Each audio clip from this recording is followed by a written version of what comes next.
Welcome to Wife Cheating Story. I hope you have an enjoyable and relaxing time listening. Let's get started. A husband's routine shatters when phone calls come at haunted hours, carrying panic and guilt. No one warned him that trust would crumble under half-spoken confessions. The wife he cherished stands behind locked doors, answering to a man from a forgotten past. Money disappears in small, steady streams, unseen proof of hidden debts. A daughter's tear-stained plea betrays the mother's darkest truths. Now, the fortress he built trembles, urging a thirst for retribution. No turning back. No gentle words remain. Only one cruel plan. Hey, Vixen Cheating Tales listeners, if you enjoyed today's story and want to keep up with our exciting new content, make sure to hit that subscribe button and turn on notifications. There are plenty more thrilling stories coming your way. Thanks for listening, and we can't wait to have you back for the next captivating tale. Before we begin, let me know where you're tuning in from down in the comments. And if you enjoy this story, don't forget to subscribe and turn on notifications so you never miss our next tale. I've always been a guy who believes in routine. Every morning, I wake up at 6, brew my coffee, and watch the sun lighten the sky over our backyard. I tell people it keeps me grounded. My father used to say that routine is the armor a working man wears to keep life's surprises from knocking him down. Maybe he was onto something, because until recently nothing felt like it could topple the fortress I'd built. A solid family business, a long marriage, and a grown daughter who seemed happy. Key word, seemed. The business I run was my father's dream long before it became my responsibility. Martin and Company Manufacturing, simple name, straightforward purpose. We produce high-grade, specialty machine parts for larger industries. My dad believed in honest work and controlling our financial destiny, so I learned to keep every ledger tight and every investor on a leash. Over the years, that approach paid off. We're still family-owned, and I'm comfortably stable. I've been married to Jenna for over 2 decades. When folks see us, they usually comment on how we look so well-matched. We're both mid-40s. She has dark, softly curled hair that used to tumble down her back in college. Now she keeps it shoulder length, calling it her practical, business-casual style. I still see glimpses of the carefree girl I courted in that sweet smile of hers, though I've noticed it less these past few months. Jenna's always been thoughtful. She used to ask me the kind of questions that let me know she was truly listening. Lately, conversation feels stilted. We share a daughter, Kayla, who's in her early 20s. She got married right out of college to a level-headed guy named Alex Parker. I remember the day Kayla and Alex graduated together. How proud Jenna was. She wore a light blue sundress and beamed whenever Kayla glanced her way. But now, whenever Kayla visits, she seems jumpy, like something's off-kilter. It's the same vibe I get from Jenna. Maybe it started 3 months ago. I came home from a standard day at the plant and noticed Jenna in the kitchen, leaning against the counter, phone pressed to her ear. She seemed so intent on the conversation she didn't even notice me walk in. A second later, she spun around, eyes wide, and ended the call with a hurried whisper. I'm not usually paranoid, so I brushed it off. But it happened again. And again. Sometimes the phone calls happened late in the evening, and whenever I came downstairs to investigate, she'd mutter something about a telemarketer or Kayla having a crisis. Her tone had that odd hush, though, like she was sharing secrets. Alongside the phone business, there were the little changes. She started going out in the late afternoons, supposedly meeting old college friends for coffee. I'd ask which friend, and she'd wave me off with a vague name, someone I'd never heard of, and the story would shift each time. Jenna also began returning home later than usual, claiming she got caught up in errands or traffic. I'd see her pulling into the driveway, face set in tension, shoulders stiff, as if she'd been bracing for a fight. I never initiated one. Maybe I should have. One Saturday morning, Kayla dropped by unannounced. She paced around the living room, fiddling with the TV remote, refusing to settle. At first, I thought she and Alex might be arguing about typical newlywed stuff, finances, schedules, in-laws. Yet every time she glanced at me, she looked like she wanted to say something but kept swallowing the words back down. I tried to keep it light, asked if she wanted me to grill some burgers or if she and Jenna planned on shopping. Kayla only shook her head, pressed her lips tight. The tension ramped up inside me. I started waking in the wee hours for no discernible reason, heart pounding. I'd stare at the ceiling, go over the day's events in my head, searching for what was wrong, because something was wrong. I felt it in my gut. My father's so-called armor had a crack. I just couldn't pinpoint how deep it ran. Our neighbors haven't noticed a thing. What reason would they have? To the world, we're still the Martins, the stable, respectable couple who host summer barbecues and wave hello at the mailbox. Maybe that's why I clung so fiercely to the routines, the morning coffee, the predictable hours at the plant, the regular date nights with Jenna. If I stuck to the script, I figured, real life couldn't morph into some nightmare scenario. But I was fooling myself. I can see that clearly now. The tone in our home shifted from cozy, comfortable to fragile hush. Jenna seldom asked about my day at work. Kayla seemed reluctant to come around. Even my longtime employees asked if I was feeling okay when I'd show up some mornings with circles under my eyes. I'd force a grin, blame it on too much coffee and not enough exercise. It wasn't until one random Tuesday that I confronted the reality that I might be losing Jenna, though I had no idea how or why. I was in my office, going through invoices, and noticed a strange charge on our joint credit card, an upscale spa in a neighboring town I'd never heard Jenna mention. She rarely does luxury stuff, yet there it was, along with random restaurant bills from places we didn't normally visit. More puzzling, each charge was for 2 people, presumably. It didn't make sense that Jenna would pay for a friend's meal every time. But again, I convinced myself. She has every right to treat herself. Maybe she's meeting a girlfriend. The lie comforted me for a day or so. Looking back, I should have asked her point blank. But there's a part of me that dreads conflict. I grew up watching my father's second marriage implode under screaming matches and thrown dishes. I vowed I'd never be that man, losing composure in front of the woman he's supposed to love. So I kept quiet. If ignorance wasn't bliss, it was at least peaceful. That changed the morning the phone rang while I was lying awake in bed, sometime before dawn, a couple of weeks after Kayla's odd visit. My phone buzzed on the nightstand, the ring startling in the silent house. I could hear Jenna breathing next to me, deep, steady. I checked the caller ID and saw her name. Confusion pricked me. Why was my wife calling me if she was right here? I answered quietly, "Hello?" A rush of static, then Jenna's whisper, except it sounded panicked. "Ethan, oh God, where are you? Please, just come home. I can't do this without you. I need—" Her voice cracked and I could swear I heard tears. "Just pick up, okay? I'm so sorry." Part of me froze, stunned that the woman next to me in bed could be simultaneously calling me, speaking as though I were miles away. And it wasn't just her words. It was the emotion. Raw, desperate, like she'd done something irreversible and realized it too late. I flipped onto my side, staring at her sleeping silhouette, phone pressed to my ear. Her eyes were closed, lips slightly parted. She didn't look conscious. A wave of cold dread climbed my spine. Was she sleep-calling me? Or had her phone done some kind of bizarre glitch? I whispered her name, but she didn't stir. Then the line went dead. I felt a chill that had nothing to do with the early hour. My wife had left me a cryptic, pleading message, yet she was right there, unmoving. The sense that something was very wrong formed like a stone in my chest. Maybe she was dreaming about me? Maybe it was a butt dial? The logical reasons circled my brain, but none felt right. I didn't sleep a minute more. Jenna never mentioned the call the next morning. She never even checked her phone. Over breakfast, she poured coffee, gave me a peck on the cheek, and breezed out the door, claiming she needed to run errands. I stood in the kitchen, heart pounding, while she hummed a tune that sounded like broken glass to my ears. If that was my father's so-called armor, it cracked wide open right then, letting in a flood of unspoken fears. The pre-dawn phone call haunted me for the rest of the week. I kept replaying Jenna's tearful voice, her frantic apology, the strangled edge of desperation. I tried to rationalize every scenario. Maybe she was half awake from a nightmare.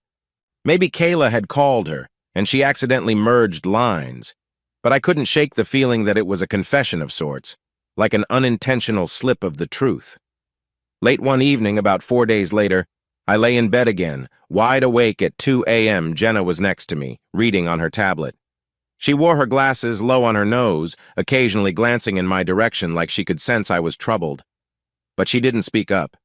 She's always known me to be calm and unflappable, but I guess she was hoping I'd just handle whatever was wrong on my own. "Something on your mind?" she finally murmured, eyes still on the screen. I paused. My heart thumped, because I wanted so badly to ask her about the phone call. "Just the usual," I lied. "Business stuff." She nodded, didn't push. 15 minutes later, she switched off the lamp, rolled over, and drifted off to sleep, leaving me in the dark. An hour must have passed as I stared at the glow of the clock. My entire body felt wired like an exposed nerve. Then somewhere around 3 a.m. I heard footsteps in the hallway, soft but distinct. Kayla's voice sounded from downstairs. Kayla? At this hour? I slid out of bed, padded quietly across the carpet, and opened the bedroom door. Light spilled from the living room along with hushed tones. I recognized Kayla's voice, pitched high in distress. The next few words froze me in place. "No, Mom, you have to tell him. He's going to find out anyway." Confusion and dread coiled in my gut. I stepped to the top of the stairs. Jenna stood by the sofa, phone in hand, facing Kayla. My daughter looked both furious and terrified. "Mom," she whispered, "I've tried to keep quiet, but I can't watch Dad fall apart. He deserves better." Jenna reached for Kayla's arm. "Please, don't do this. I'm ending it, I promise. It's just complicated." I cleared my throat. They both startled, turning to look up at me. Kayla's lips parted as though she'd been caught mid-act. Jenna's face went white. "Ethan," she breathed, forcing a shaky smile. "Kayla just dropped by." Kayla cut her off, tears in her eyes. "Dad, I'm sorry, but I can't handle this secret anymore. It's not fair to you. She's been seeing Travis Caldwell." The name landed like a punch to the gut. Travis, a ghost from the past. A man I'd long considered part of her history, not ours. My pulse roared in my ears. "Tell me she's lying," I said to Jenna, voice low. "Tell me this is some misunderstanding." Jenna opened her mouth, but no words came out. She hung her head, eyes shining with tears. That was answer enough. Kayla's tears spilled over. "Dad, I never meant to be the one to break it to you, but I messed up too. I thought if I kept Mom's secret, maybe it'd balance out my own mistakes. I haven't been honest with Alex." Her voice shook. "But this is worse, Dad. Way worse. Mom's been sneaking around with Travis for a long time." "Long time?" I echoed, rage building like a thunderstorm. "What exactly does that mean?" Jenna finally found her voice trembling. "Ethan, listen, I was never sure how to cut him off. I've told him a dozen times it has to end, but he manipulates me, guilt trips me, and it's not like it used to be."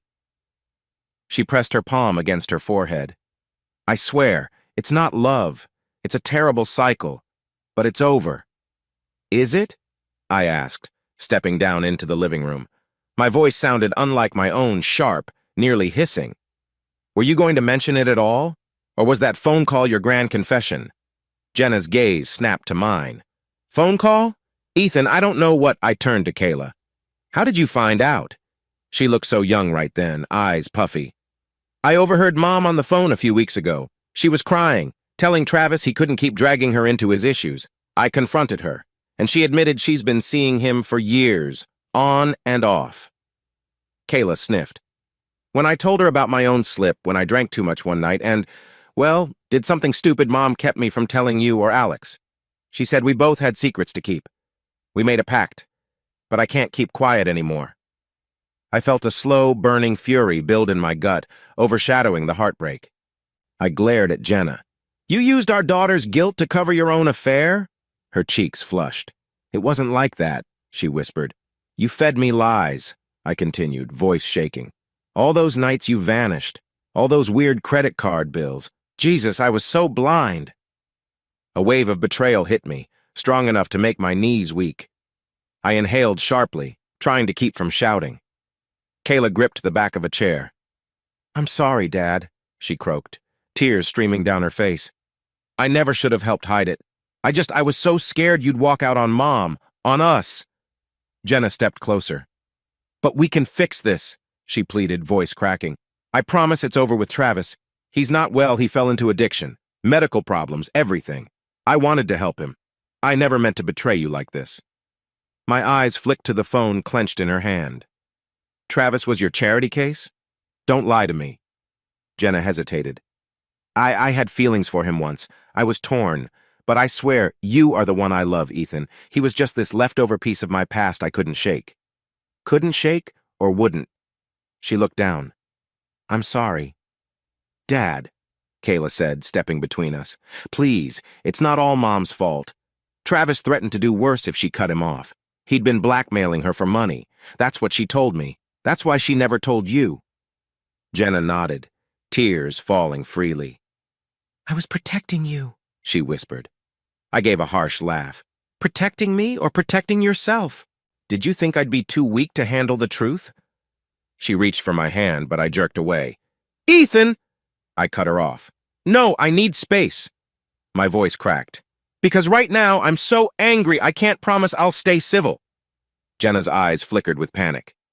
You're leaving? Did you think I'd sit here acting like everything's fine? I spat. I can't even look at you. Kayla started sobbing. Dad, don't do anything drastic. Let's talk about this. This is me not doing something drastic, I said. I'm stepping back before I say words I can't take back. My heart was pounding, head throbbing. But if you believe we can fix this without me knowing every ugly detail, you're wrong. I strode to the door in my pajama pants and shirt, stepping into the night. I didn't have a plan. I just knew staying meant risking an explosion of rage. From behind me, I heard Jenna sob, Ethan, please. But I shut the door on her voice, stepping into the cool darkness. Only the faint glow of the porch light followed me, making everything else feel black as pitch. In that moment, I had no sense of direction, only a raw ache in my chest and a fiery anger rolling through my veins. My wife has been betraying me with the man I thought I'd saved her from, and my daughter caught in the crossfire. Out of nowhere, the memory of that desperate phone call snapped into focus. Jenna's words, I can't do this without you. I'm so sorry she'd known her web of lies was coming undone, and she was grasping at me to save her. But maybe there was no saving us at all. Morning found me slumped behind the wheel of my car, which I'd parked at a 24-hour diner a few blocks away. I'd spent most of the night letting the engine idle, periodically turning it off to conserve gas, then switching it back on because I got cold. The monotonous hum reminded me I was still awake, still stuck in a reality where Jenna had been lying and Kayla had known. By 7, I was starving and physically spent. I ventured inside the diner for a coffee and a bite to eat. The fluorescent lights were harsh, reflecting off the chrome stools. A waitress in a powder blue uniform asked if I wanted my eggs over easy or scrambled. I stared blankly, mind still spinning with the images of Jenna's tear-streaked face and Kayla's trembling confession. Eventually, I mumbled, scrambled, and she jotted it down. Her pen scratched the order pad. Normal life moving along, oblivious to my meltdown. I texted Kayla around 8. I'm okay. Be safe. I'll reach out soon. She replied instantly, asking me to come back home, but I turned off my phone. I wasn't ready. Back in the car, I recalled Kayla's exact words about her own wrongdoing. I messed up too, haven't been honest with Alex. She'd implied she cheated on him. It made sense now, that haunted look she'd been carrying. And apparently Jenna used that secret to keep Kayla silent about Travis. My anger spiked again. Did Jenna blackmail our own daughter? The notion felt surreal. Yet Kayla's pained expression confirmed it was at least part of the truth. After another long stretch of aimless driving, I found myself pulled up outside my usual coffee spot by the plant. My mind insisted I should at least check in with my production team. Maybe burying myself in work was the only safe outlet for my rage. So I marched in, forced a nod at the security guard, and made my way to my office. Marcia, my administrative assistant, was sorting mail. She greeted me with a smile that fell as soon as she saw my face. Mr. Martin, Ethan, are you okay? I'll be fine, I said stiffly. Just a rough morning. Any updates? She stammered about the usual, an upcoming client meeting, some shipping delays. I barely absorbed a word. My mind was stuck on that single image of Jenna hugging Kayla, tears streaming, and the name Travis Caldwell echoing in my thoughts. Why him? He'd been a big guy back in college, an arrogant football player who'd flunked out of a few classes, mooched off Jenna's good graces. I thought I'd won when she chose to marry me. Turned out he never truly left. I spent the next hour pretending to review order forms. Marcia poked her head in around midday, eyeing me warily. "Ethan, there's a visitor. Should I send them away?" Before I could answer, Kayla slipped past her. My daughter's eyes were rimmed with red. "Dad, please," she began, voice trembling. "Can we talk privately?" Marcia stepped out, shutting the door. I exhaled. "Kayla, if you're here to defend your mother—" She shook her head. "I'm not. I feel horrible. I love Mom, but I love you too. I screwed up." I watched her sink into a chair. She wore jeans and a simple sweatshirt, no makeup, hair tied in a messy bun. She looked more like a scared teen than a married woman. "Tell me how long you've known," I said evenly. She swallowed. "I found out a few months ago."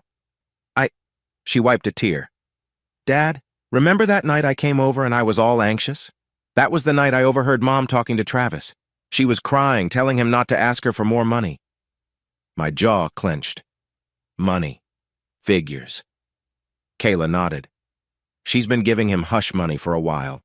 He threatens to show up at the house or call you directly if she doesn't. She said he's blackmailing her because he claims she strung him along, that she owes him for not marrying him or whatever. It's twisted." A bitter laugh escaped me. "Twisted is putting it mildly. And your mother is so worried about him exposing her that she'd manipulate you into silence?" Kayla's expression crumpled.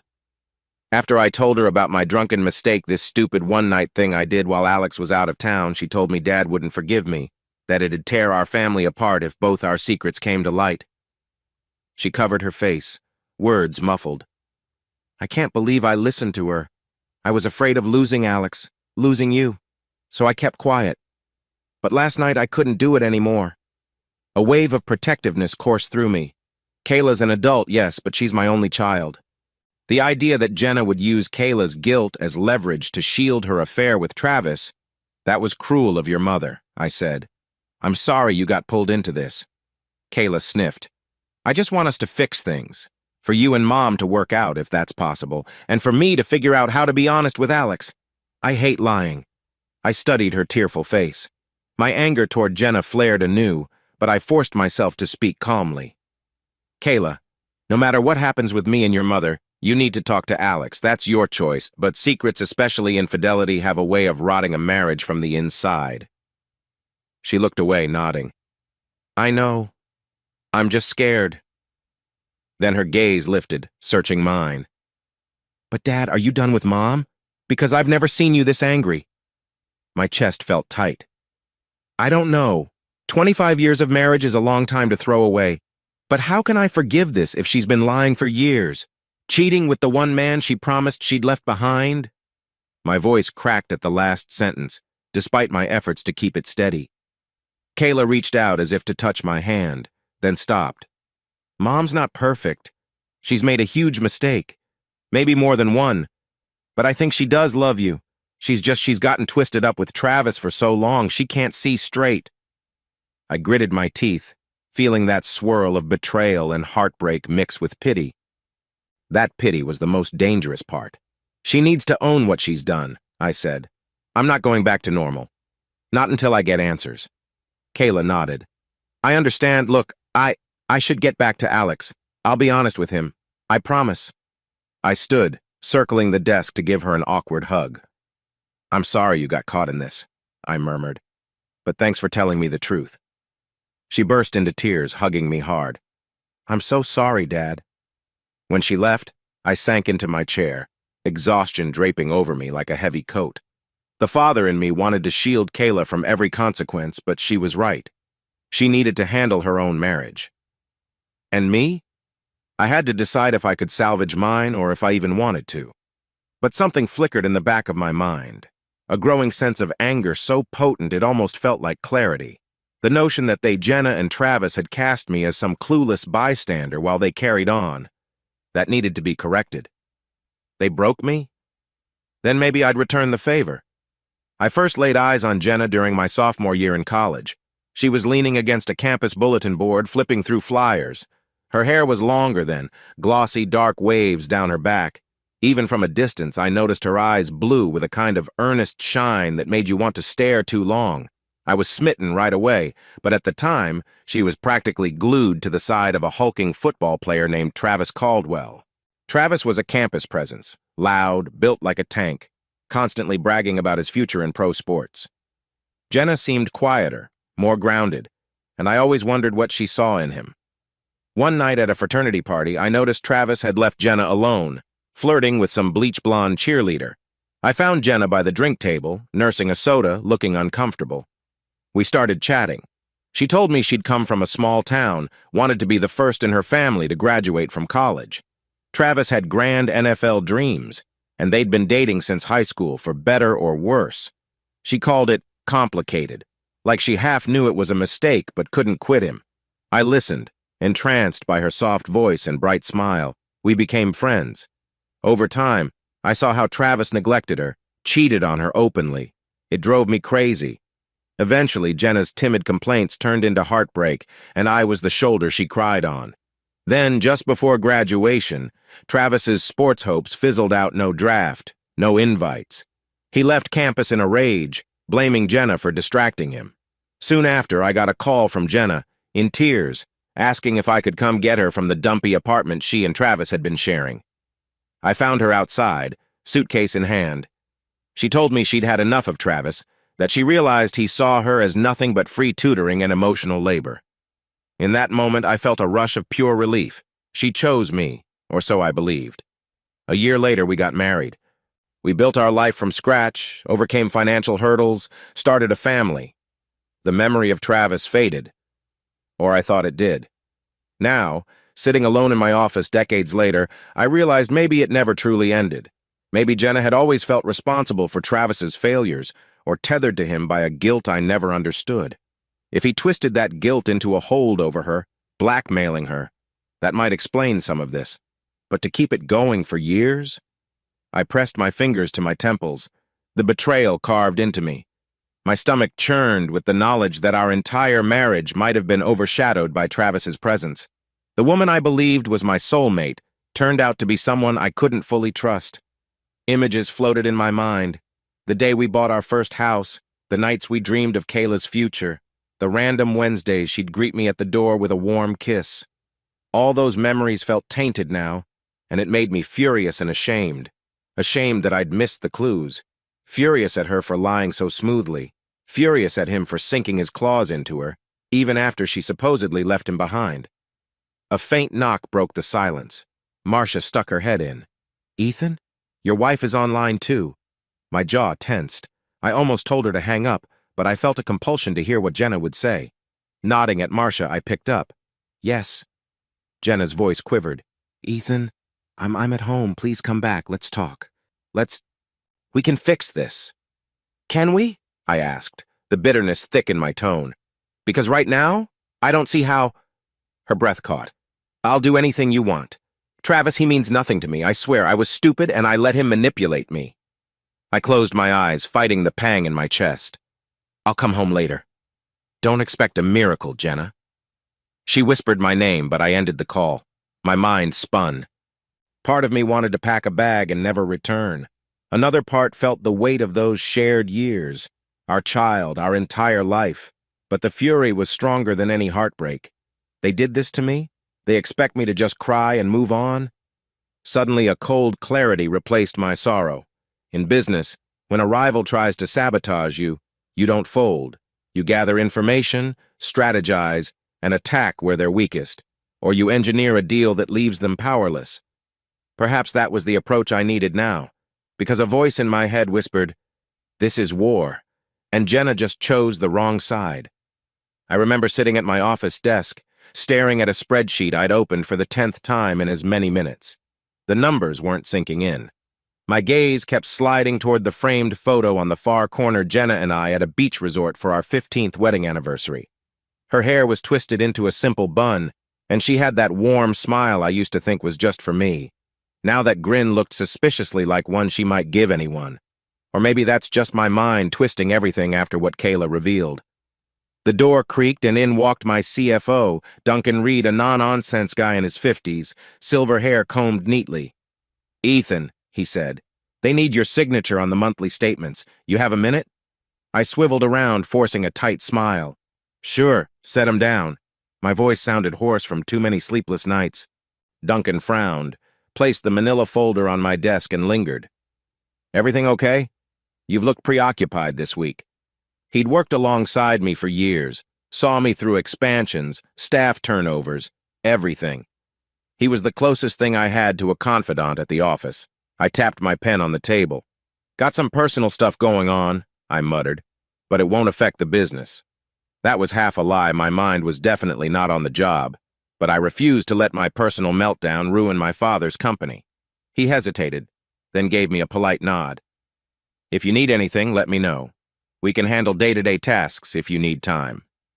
"I appreciate it." I offered a more genuine smile this time. Work had always been my safe place, where logic trumped feelings. Maybe that was exactly what I needed right now, a systematic approach to this crisis. When he left, I flipped through the statements automatically, the numbers blurred, replaced by swirling thoughts of Jenna's betrayal. Travis Caldwell. The name churned my stomach. The man was basically the shadow of our past. I'd never pegged Jenna as the sort of person who'd keep an ongoing connection with an ex, especially not one who'd used her so cruelly in college. And here she was, giving him money, time, her body. Every second I let myself dwell on it, my heart pounded in anger, but rage alone wasn't enough. I'd been a quiet, loyal husband for years, and apparently that gave people the impression I was easy to fool. Let them keep thinking that, I told myself. If Jenna wanted secrets and lies, I'd play that game, but on my terms. My father taught me plenty about safeguarding assets.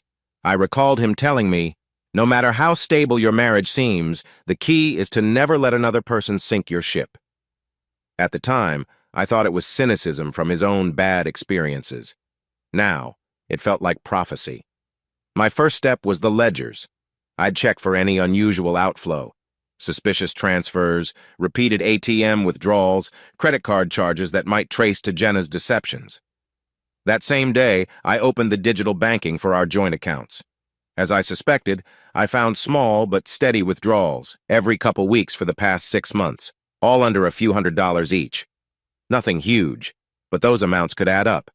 And there were older patterns too, some from as far back as last year, quiet siphoning. She'd tried to keep it discreet, but I saw the pattern. She's been feeding him money. My phone buzzed, yanking my focus back. It was a text from Kayla. "Dad, are you coming by the house?" She'd said she wanted to talk about everything. I knew she felt guilty for her own indiscretion and the fact that she'd withheld Jenna's affair from me, but I wasn't quite ready to see them again. I replied that I'd visit soon. Before I could put the phone down, another text came in, this time from Jenna. "Ethan, let's talk. Please don't shut me out." I deleted it without response. Right now I needed calm, rational steps, not tearful pleas. A knock sounded at my door. Marcia, my administrative assistant. "There's a gentleman waiting in reception, says he's from an insurance company wanting details on coverage for some new equipment, but he doesn't have an appointment." I sighed. Ordinarily, I'd handle such things in stride. Today, my patience was shot. "Fine, I'll be right out."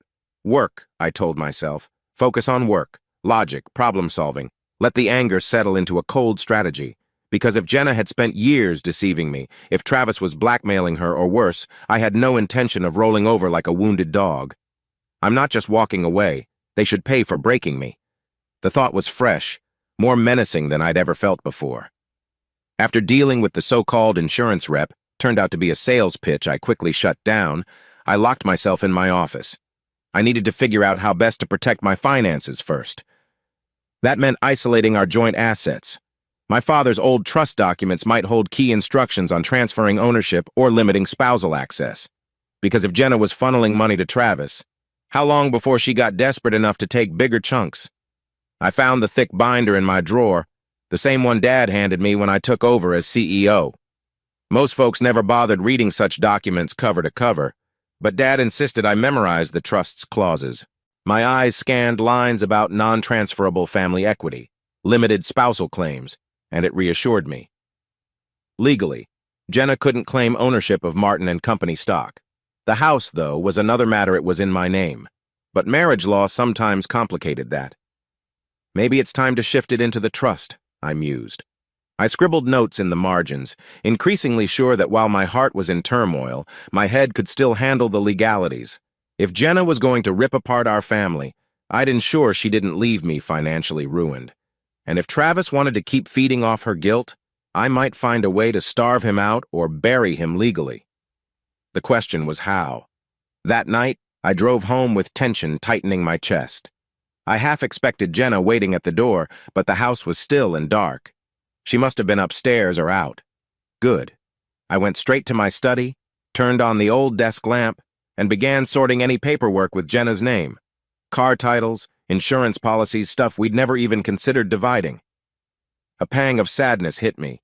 We'd built a life around trust, merging every aspect of ourselves. Now I was tearing it apart. Eventually I heard footsteps on the stairs. Jenna's voice drifted softly. "Ethan?" She sounded uncertain, as if she feared I might bolt. "Are you in your study?" I exhaled slowly, put down the files, and tried to calm my roiling emotions. "Yeah," I called back. "I'm busy." She inched into the doorway. Her eyes were reed-rimmed, face pale. "I've been waiting for you all day. Can't we talk for 5 minutes?" My jaw clenched. Part of me wanted to unload on her, to rage about the bank withdrawals, the lies. But not yet. "Not now," I said evenly. "I have too much on my plate." I felt that cold, strategic side of me rising to the surface like an invisible barrier. "Give me space." Her eyes flickered with hurt. "Space," she repeated. "How long are you planning to stay angry?" I didn't give her the courtesy of an answer. I simply turned back to the lamp and the documents. After a beat, she pivoted and left. I sat there, listening to her retreating footsteps, heart pounding with a mix of sorrow and grim resolve. Everything felt unreal. The old me would have forgiven her anything, but that naive devotion had died the moment Kayla spoke Travis's name. Now, all that remained was the methodical business side, the man who'd do anything necessary to protect what's his, even if it meant dismantling a quarter-century of marriage. 2 days later, I found myself standing in the living room, tense as a coiled spring. My phone conversation at the plant had ended badly. Kayla was sobbing, practically begging me to come see her. I hadn't visited since that disastrous night I walked out. It felt like the next logical step. If we were going to address this, we had to do it in person, and frankly, I wanted some answers. Jenna hovered by the window, arms folded. Kayla sat on the couch, hair undone, her eyes red. The atmosphere was thick with unspoken words. I cleared my throat. "We need ground rules. I ask questions. I expect honest answers. If either of you lie to me again, I'm done." My gaze pinned Jenna. She gave a tight nod, guilt etched on her face. Kayla clasped her hands, looking from Jenna to me. "Dad, please, I'm sorry. I never wanted to keep this from you." I held up a hand, cutting her off. "Why Travis?" The words came out harsher than I intended. "How long has this been going on, Jenna?" Jenna stared at the floor. She swallowed hard. "It's been years on and off. I swear it started as me trying to help him. He was unemployed, depressed, blaming me for everything. He threatened to show up at your work or the house if I didn't meet him. I felt guilty." Her voice faltered. "Travis was my first love, but it wasn't about romance anymore. It was obligation. Then it got physical again, and Her eyes flooded with tears. My stomach churned, rage swirling. Physical again. The reality seared my mind. My wife giving that scumbag the intimacy meant for me. "You disgust me," I whispered, unfiltered. "If you were that concerned, you should have told me. We could have ended it, or called the cops if he was harassing you. But no, you chose secrecy." She stepped forward, tears slipping down her cheeks. "Ethan, I was afraid. Every time I tried to cut ties, he reminded me of old stuff he said he'd ruin our marriage anyway. I was trapped in that guilt. I'm sorry." Kayla let out a shaky sigh. "Dad, I saw her crying about it once. She made me promise not to say anything. And then, with my own mistake, She bit her lip, eyes on me. "I can't change what I did, but I never realized how big this was."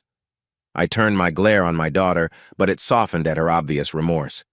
Kayla, I wish you'd come to me sooner. You're a grown woman. Lying doesn't protect anyone, it just prolongs the damage. Her eyes brimmed with tears. I know. And Alex, if he finds out I cheated, we might not survive it. But I can't keep secrets anymore, not after seeing what they do. I inhaled, trying to keep calm. Tell him the truth. Don't let your mother's mistakes become your blueprint. My voice trembled with anger, but also a shred of fatherly concern. Jenna let out a quiet sob. Ethan, I know I messed up. All I'm asking is a chance for us to fix it. I'll never speak to Travis again. I promise. A bitter laugh escaped me. Oh, now you want to pick me, after years of picking him behind my back. I paced the living room, my mind a storm. Answer this.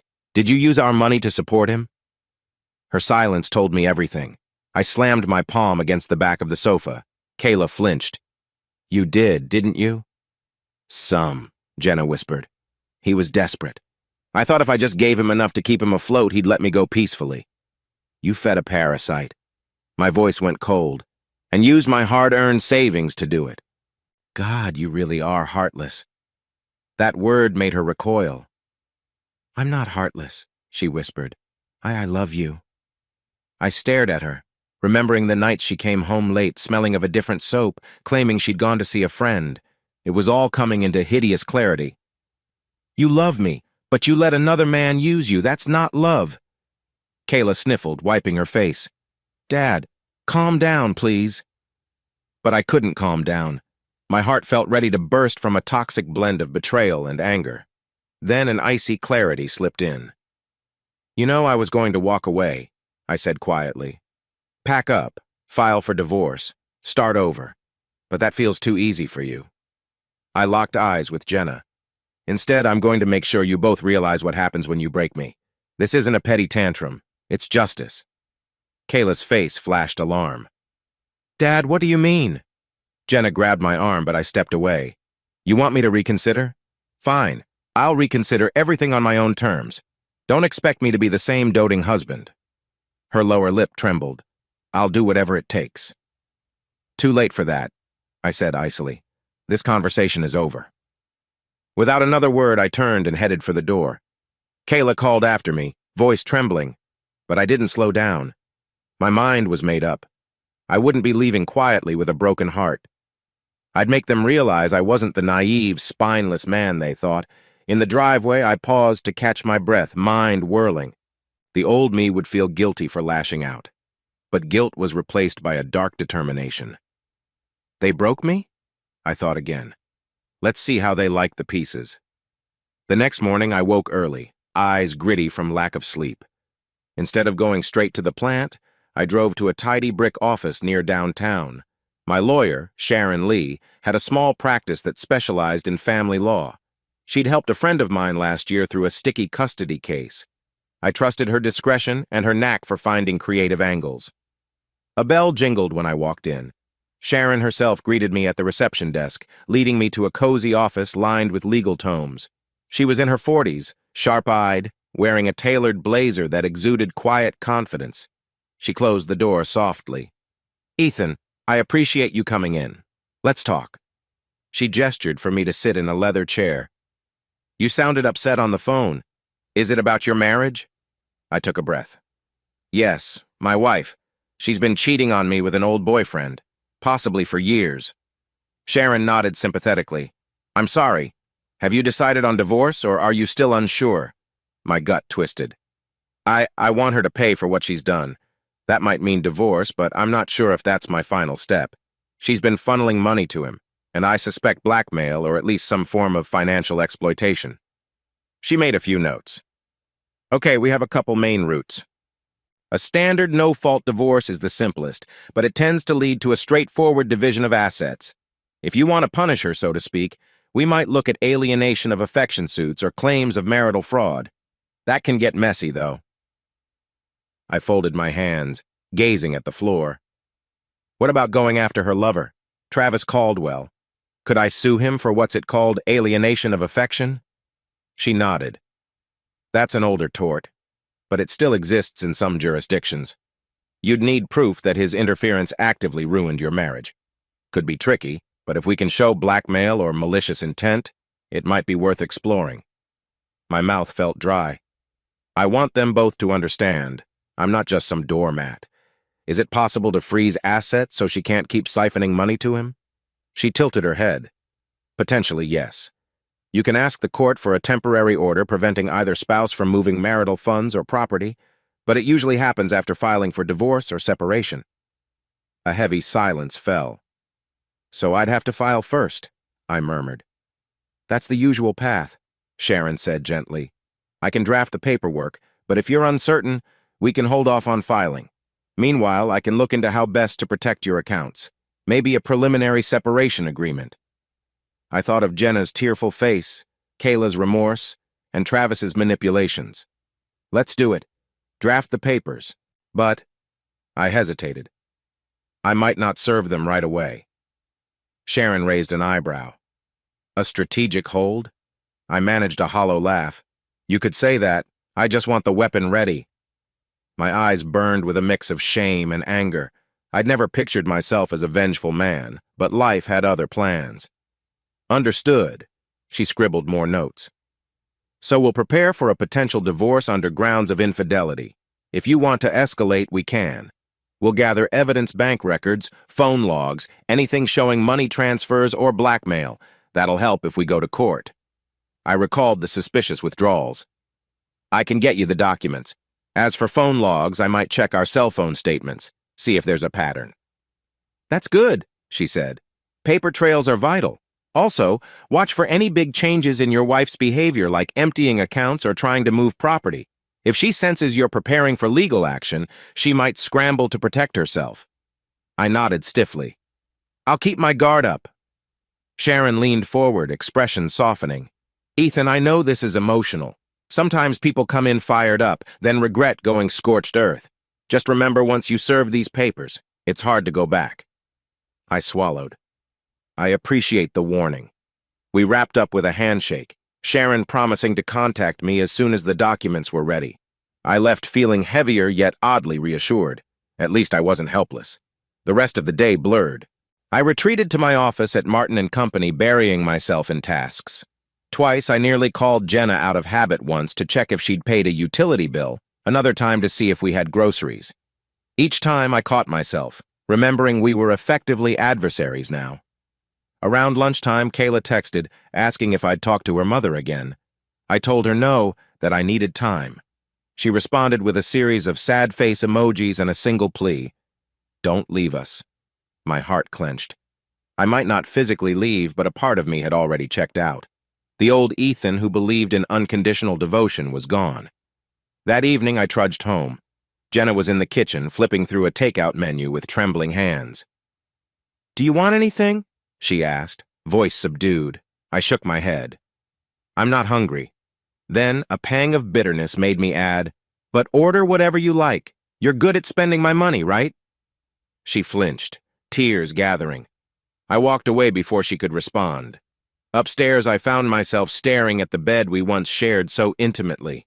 Another wave of fury rolled through me, bringing an unbidden memory of me and Jenna, half dressed in the glow of a bedside lamp. We'd been so close she used to sigh my name as if I was her entire world. That recollection twisted my gut with a painful longing. Had she sighed Travis's name the same way? I tore my thoughts away, focusing instead on the pending legal route. If Jenna tried to drain more funds, I'd block her. If she ran to Travis, I'd find a way to make it sting. No more illusions, no more letting love cloud my sense. My lawyer was right once I served the papers. It'd be war. But maybe, just maybe, war was what I needed to end this torment. It was a chilly afternoon when I finally heard a crucial piece of information about Travis Caldwell. I'd stepped into a local coffee spot near the courthouse to grab a latte after a quick meeting with Sharon's paralegal. The place was small, wooden tables jammed close, and the hum of conversation filled the air. While I waited in line, I heard someone call my name, Ethan Martin? I turned to see a woman I vaguely recognized, Marilyn Barnes, a friend of Jenna's from college. We'd only met in passing, but I recalled that she used to hang out with Travis's crowd. Marilyn, I said carefully. Been a while. She offered a tense smile, her curly hair framing her face. I heard there's trouble at home. I'm sorry. She didn't sugarcoat it, just jumped straight in. I know about Jenna and Travis. My pulse quickened. What do you mean you know about them? She cast a quick glance around the cafe, then lowered her voice. Travis used to brag he still had Jenna on a string. I never took him seriously, but well, rumor is he's been blackmailing her for money. He's not in great shape, health problems, lost jobs, gambling issues. People say he guilted Jenna, telling her she owed him for ditching him years ago. Everything inside me went ice cold, yet it confirmed my suspicions. I see. And you're telling me this because... She sighed. Because I never liked him, and I didn't think Jenna would get this deep. But apparently, he's been crossing lines. I think he threatens to show up at your place or your business to humiliate her if she doesn't comply. It's ugly. Anger pulsed in my temples. Did Jenna mention anything to you? Marilyn shook her head. No, we're not as close anymore. I just catch gossip from mutual acquaintances. But it's no secret that Travis's health is failing. Diabetes complications, rumors about substance abuse. He's basically living off handouts. At that moment, the barista called out my name for the latte. I stepped away, took the cup, and returned. Marilyn was still there, concern etched on her face. Just be careful, she said gently. He's desperate. I gave a short nod. Thanks for telling me. She offered a sad smile. I hope you figure things out. Jenna's a good person at heart, but she's letting him drag her under. With that, she disappeared into the crowd. I stood there swirling the latte, mind churning. So Travis wasn't just a cheater or a manipulator, he was essentially a leech. And Jenna's guilt fed him. In some twisted way, that knowledge sharpened my resolve. If he was blackmailing her, it meant I had leverage. With enough evidence, I could paint him as a malicious parasite. That might help me if I sued him for alienation or used the threat of a lawsuit to corner Jenna into capitulation. A small part of me felt a twinge of pity. The man sounded like he was on a slow path to self-destruction. But pity didn't erase the havoc he'd caused in my marriage or how Jenna had welcomed him, lying to me year after year. The thought of them in some cheap motel or even in my own bedroom while I was at work made me nauseated and furious all over again. Back in my car, I jotted down a few notes on my phone names, places, any detail Marilyn mentioned. I'd forward them to Sharon, see if we could build a timeline of Travis's extortion. If we had proof of blackmail, it might strengthen my case significantly. Because while I wanted Jenna to face consequences, Travis was equally guilty for hooking her like this. Driving away, I replayed the conversation. The words, he bragged about having Jenna on a string, stuck in my brain. The humiliation stung deep. I'd always prided myself on being the stable one, the provider, the man Jenna could rely on. Meanwhile, Travis had the audacity to boast he still controlled my wife. That alone lit a hot coil of vengeance in my gut. All the way home, a plan formed in the back of my mind, shaped by my father's lessons about thorough planning. 1. Gather evidence of blackmail. 2. Protect assets. 3. Keep everyone guessing your next move. I would adapt these steps to my personal war. Because if Travis and Jenna thought they'd break me quietly, they were wrong. They might have fractured my heart, but I was forging it into something stronger, colder.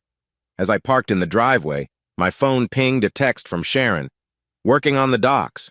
Also found interesting case law about blackmail in family disputes. We'll discuss soon. I smiled grimly. Perfect. Let Jenna and Travis keep underestimating me. I intended to show them exactly what devastation looked like when the man they betrayed decided to strike back. I was hunched over my desk one morning, half-heartedly checking emails, when I got a call from my lawyer, Sharon Lee. Her voice carried an annoyed edge. Ethan, you're not going to like this, she said. Your father-in-law's motion for mandatory counseling just went through. The judge wants you and Jenna to attend sessions before any further legal steps. Looks like he found a technical angle to delay proceedings. I leaned back in my office chair, massaging my temples. Seriously? I can't believe we're forced into some kind of marriage therapy. We're well past that point. Sharon sighed. I know, but it's part of the family court system's attempt at reconciliation, especially when one spouse contests the divorce. Jenna's father is banking on the idea you'll either soften up or get cornered. Anger swirled in me. I pictured Jenna's father, a seasoned attorney named Victor Harris, delighting in outmaneuvering me. Fine, I said tersely. Tell me when and where. First session is scheduled tomorrow afternoon at the Sunrise Behavioral Center. They've assigned Dr. Galindo, a licensed therapist. She paused, then lowered her voice. Go in with your eyes open, Ethan. This might be a trap to gauge your reactions or push for mediation. I thanked her and hung up. The next day, I drove to the counseling center feeling a weight on my shoulders. The building itself was a modest brick structure with tall windows that let in too much sunlight, making the foyer uncomfortably bright.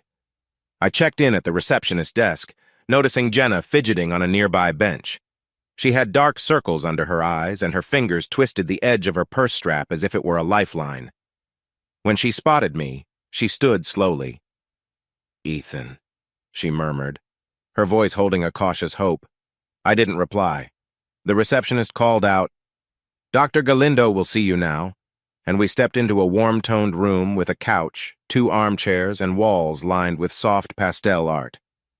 Dr. Galindo was a petite woman in her 50s, curly gray hair framing a calm face. She introduced herself, asked us to sit, and offered tea. I refused politely, not wanting any false sense of comfort. She began by explaining her role, how the session worked, and how confidentiality would be respected unless it impacted legal matters. Then she asked, "Let's start simple. What brings you both here?" Jenna looked at me first, then cleared her throat. "We're in a crisis. My husband filed for divorce, but I don't want that.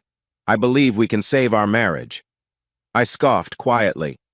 Dr. Galindo's eyes flicked to me. "Ethan, would you agree or disagree?" I made sure to keep my voice steady. "I disagree. After nearly 25 years together, Jenna betrayed me with an old boyfriend. She's been lying, funneling money, God knows what else. There's no coming back from that." Jenna winced. "I made a mistake, a huge one, but I still love him." Dr. Galindo folded her hands. "Tell me about this old boyfriend." Jenna sighed, her gaze dropping. "Travis Caldwell. We dated in college. He never really let me go. I was weak, and it turned into an on-again, off-again situation. I tried to end it. He'd threaten or guilt me." She trailed off. "It's destroyed our marriage, and I know it's my fault." I couldn't hold back the bitterness. "Is that what you told yourself every time you snuck off to see him?" She shot me a pained look. Dr. Galindo stepped in. "Ethan, could you explain how you felt when you discovered this affair?" "Felt?" I let out a mirthless laugh. "I still feel it: betrayal, anger, humiliation. My own daughter had to break the news because Jenna was too busy hiding it." Silence thickened in the room. Dr. Galindo nodded. "Your emotions are completely valid. Infidelity cuts deeply.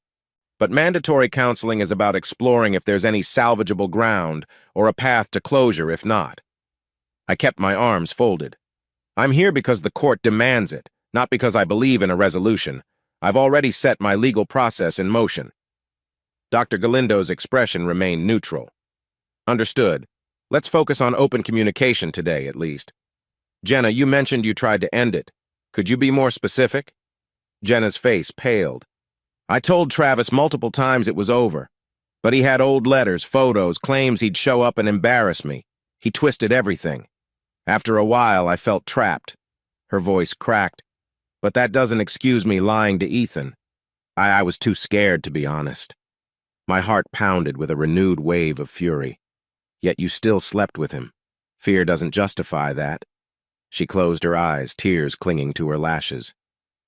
"Doctor." Galindo took a quiet moment before saying, "Affairs often carry emotional baggage. Jenna, is there something deeper, perhaps unresolved feelings?" Jenna's answer came in a whisper. "Maybe a small part of me never let go of him, but I always loved Ethan more. I just couldn't break free from the guilt, from Travis's threats." The therapist turned to me. "And how do you respond to that?" I clenched my jaw. It sounds like excuses. She had decades to cut him off or ask me for help. The air sizzled with tension. Then Jenna's breathing grew labored. Her hands trembled, and she pressed them to her chest. I can't," she muttered, eyes going wide. Dr. Galindo stood. "Jenna, take a slow breath." But Jenna's face turned ashen. She began to hyperventilate, grip tightening on her blouse. I moved closer, alarmed despite my anger. "Jenna, what's—" she gasped, stumbling backward until she collapsed onto the couch. Her eyes fluttered, chest heaving. Dr. Galindo grabbed the phone on her desk, calling the front desk for medical assistance. Within minutes, paramedics arrived, and a blur of voices and instructions filled the room. Jenna's heart rate was erratic, her face drenched in cold sweat. I stood there, shock warring with a strange, hollow dread.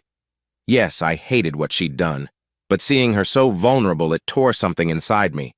The paramedic strapped an oxygen mask over her mouth, peppering me with questions I had no sure answers for. History of heart problems? Anxiety? Medication? None that I know of, I managed, mind spinning. They whisked her onto a stretcher and told me they'd take her to County General Hospital. Dr. Galindo insisted I follow or at least stay in touch with Jenna's father. I ended up in my car, engine running, heart hammering. Torn between cold fury and genuine concern, I eventually drove to the hospital. In the ER waiting area, the fluorescent lights buzzed overhead. My phone wouldn't stop vibrating, Kayla calling, presumably alerted by paramedics. I answered stiffly, told her Jen had had some sort of attack or collapse, but no details yet. She arrived not long after, eyes watery. "Dad? Is she okay?" "I don't know." My voice came out gruffer than intended. We both sat in tense silence until a nurse emerged, directing us to a curtained-off area. Jenna lay on a gurney, IV in her arm, monitors beeping softly. She looked fragile, her eyes half-lidded. A doctor, short and stocky, with a calm demeanor, addressed us in a low voice. "Likely a severe panic attack combined with dehydration and stress. We're running tests, but she's stable now." Kayla sniffled, rushing to her mother's side. I lingered near the doorway. Jenna's gaze flickered toward me, a sorrowful question in her eyes, as though she was silently begging me not to leave. Something twisted in my chest. Why do you have to still matter to me at all? In that moment, I was reminded that despite the fury between us, we'd spent most of our lives together. But the betrayal was too big to ignore. A swirl of guilt and bitterness crashed over me. I stepped back, deciding I'd wait for the doctor's final word. I might be worried about her physical well-being, but it changed nothing about my plans. Half an hour later, the doctor confirmed Jenna could be released that evening, provided she rested at home. Kayla handled the paperwork while I stood by the vending machine, tapping my foot. When Jenna was ready to go, she left with Kayla supporting her. As they passed me, Kayla pleaded, "Dad, can you at least talk to her?" I shook my head. "Not now." Jenna opened her mouth as though to speak, but words failed her. She settled for a subdued, tearful look. Kayla guided her outside. I stayed for a moment longer, breathing in the antiseptic smell, my emotions churning. Even a medical scare couldn't erase her months or years of deception. If anything, her collapse only hammered home how toxic the situation was. I couldn't let pity override my strategy. Eventually, I left the hospital, that echo of monitors still chiming in my ears. Maybe she'd see this as a sign to back off or to beg for reconciliation. Maybe she'd claim she truly loved me. But my sense of betrayal burned too deep.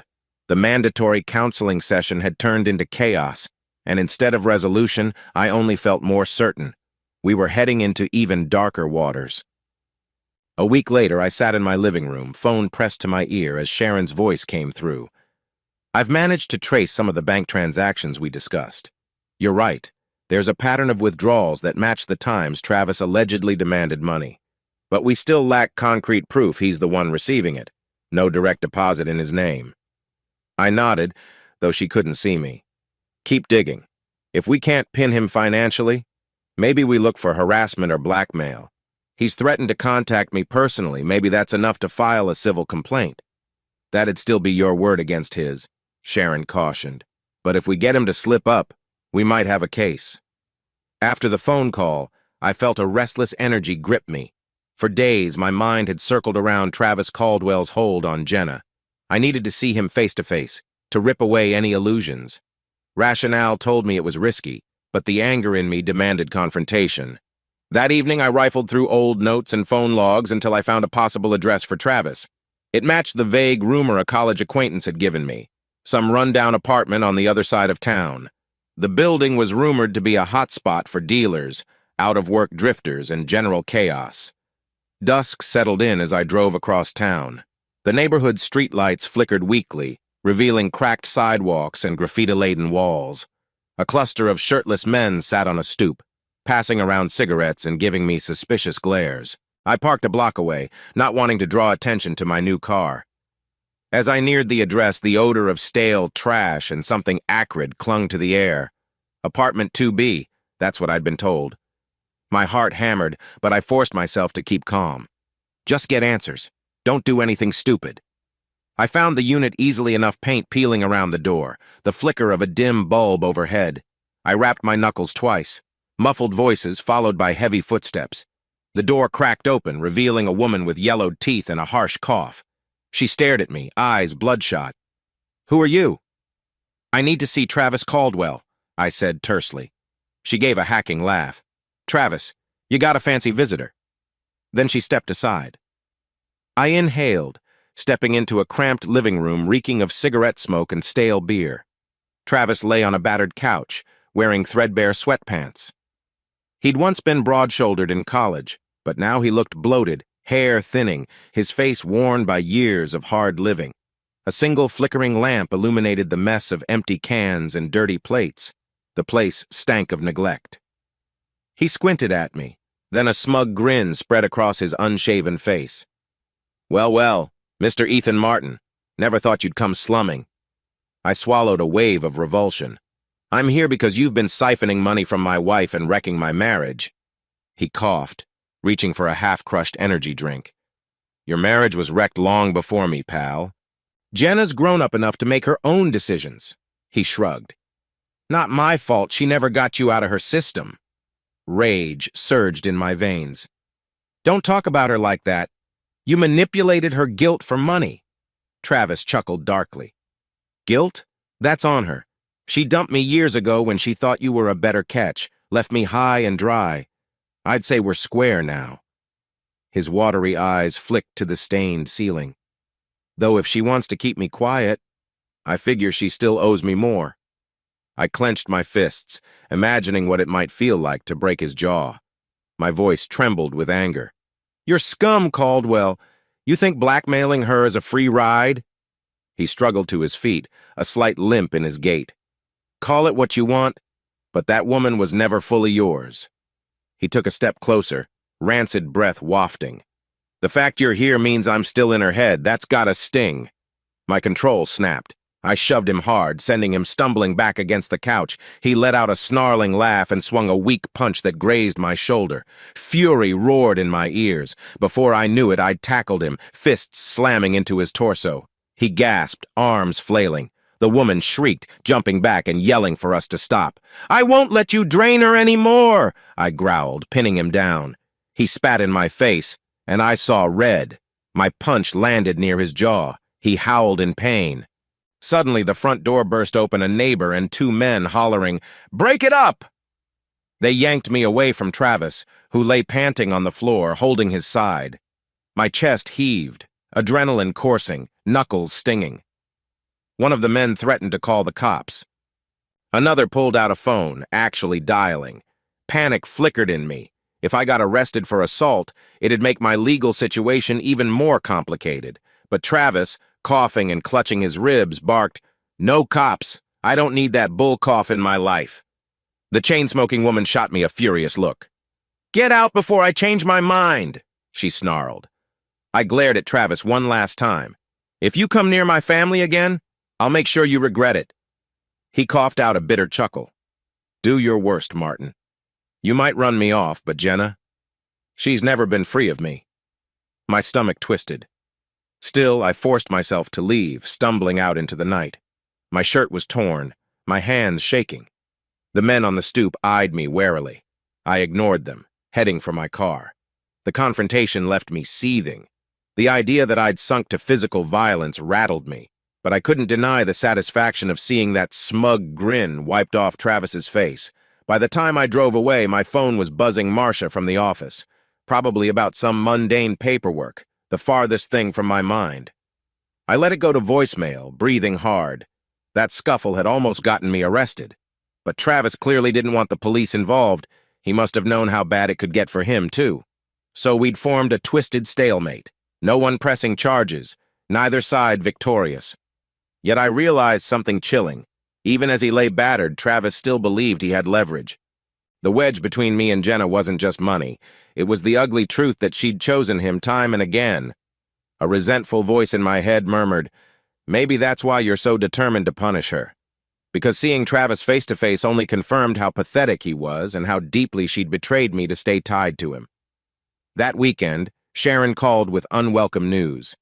"Ethan, Travis isn't pressing charges, but we're blocked from suing him for big damages either," she said. "Without a formal claim from him, we have less ammo for alienation of affection or blackmail charges. It's basically a stalemate, legally speaking."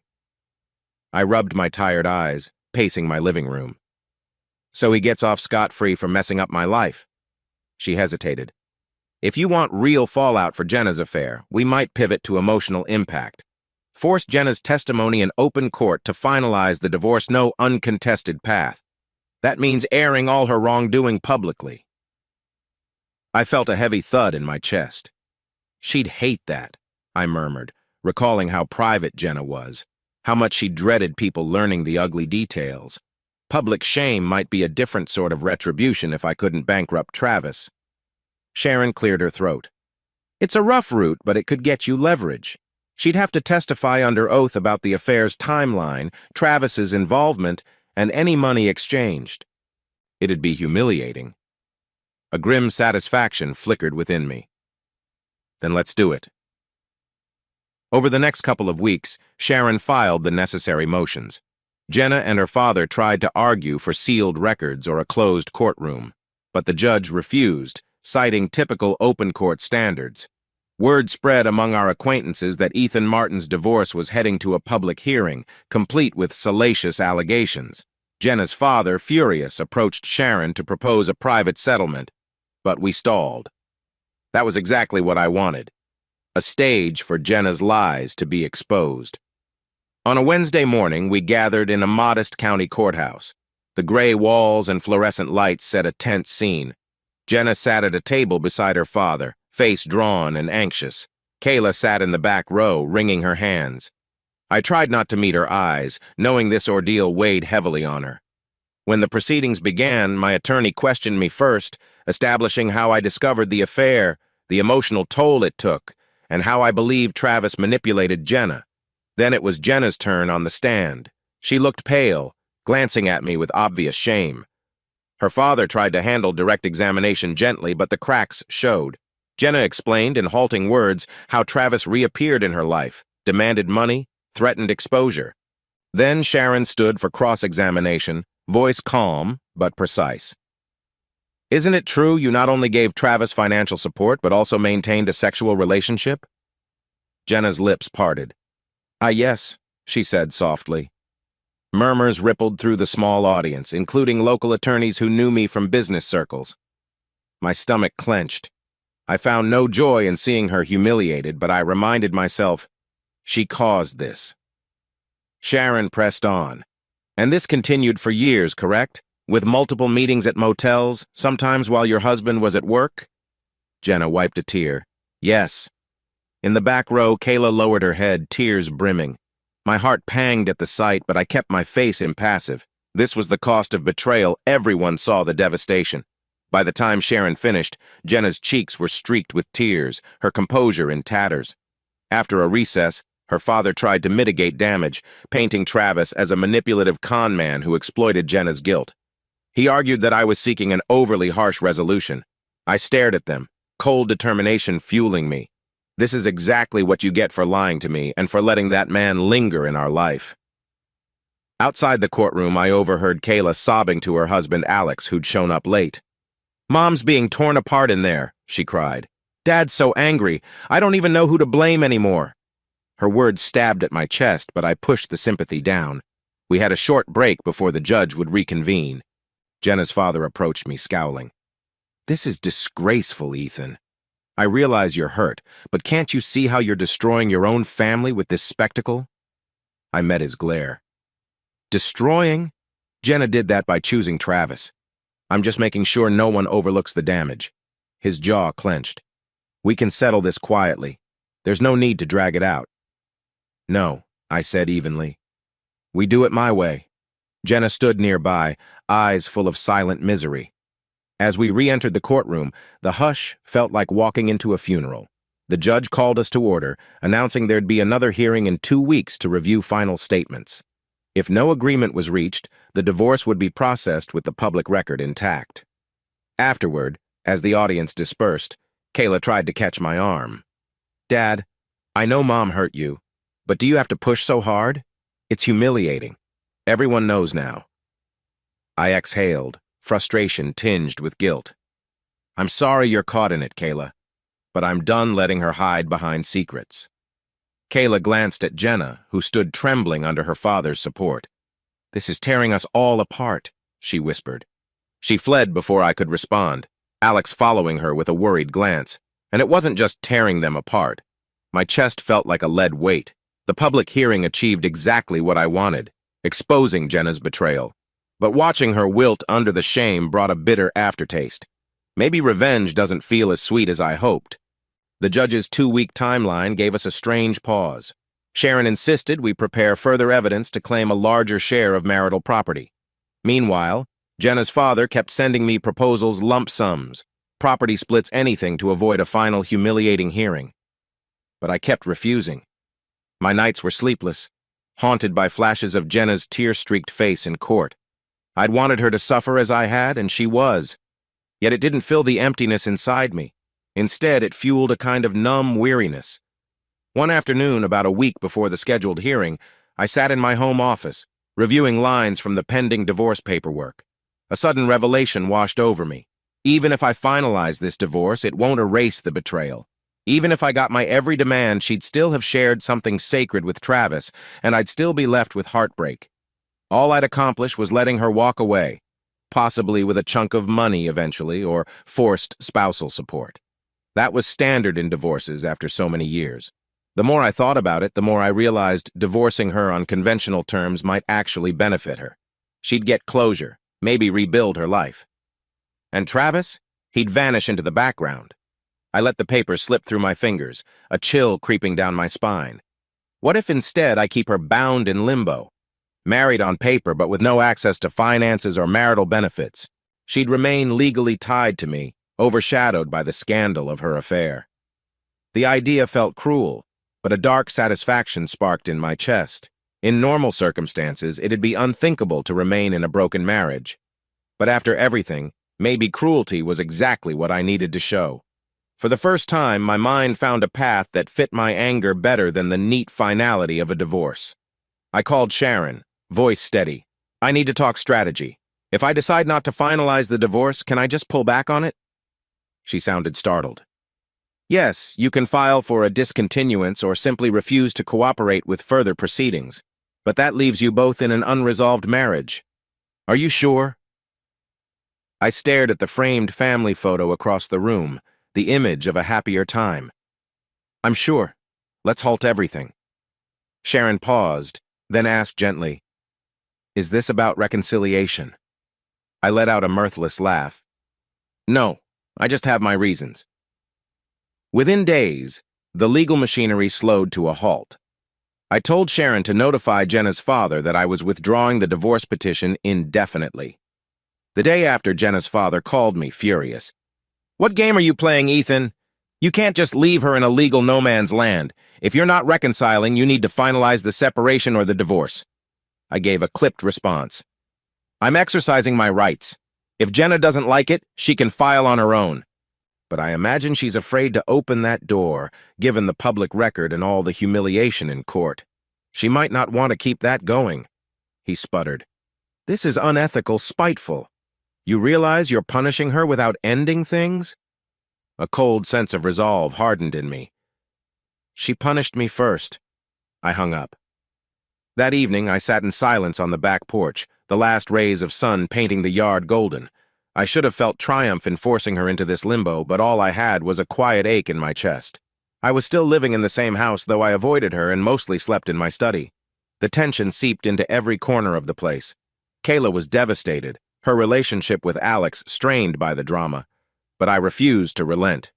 If Jenna wanted me to sign off on a divorce or settlement, she'd have to meet my terms, whatever I decided they were.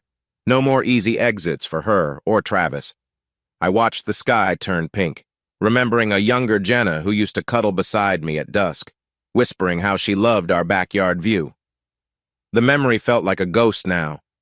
That sweet girl had turned into a woman who lied and cheated.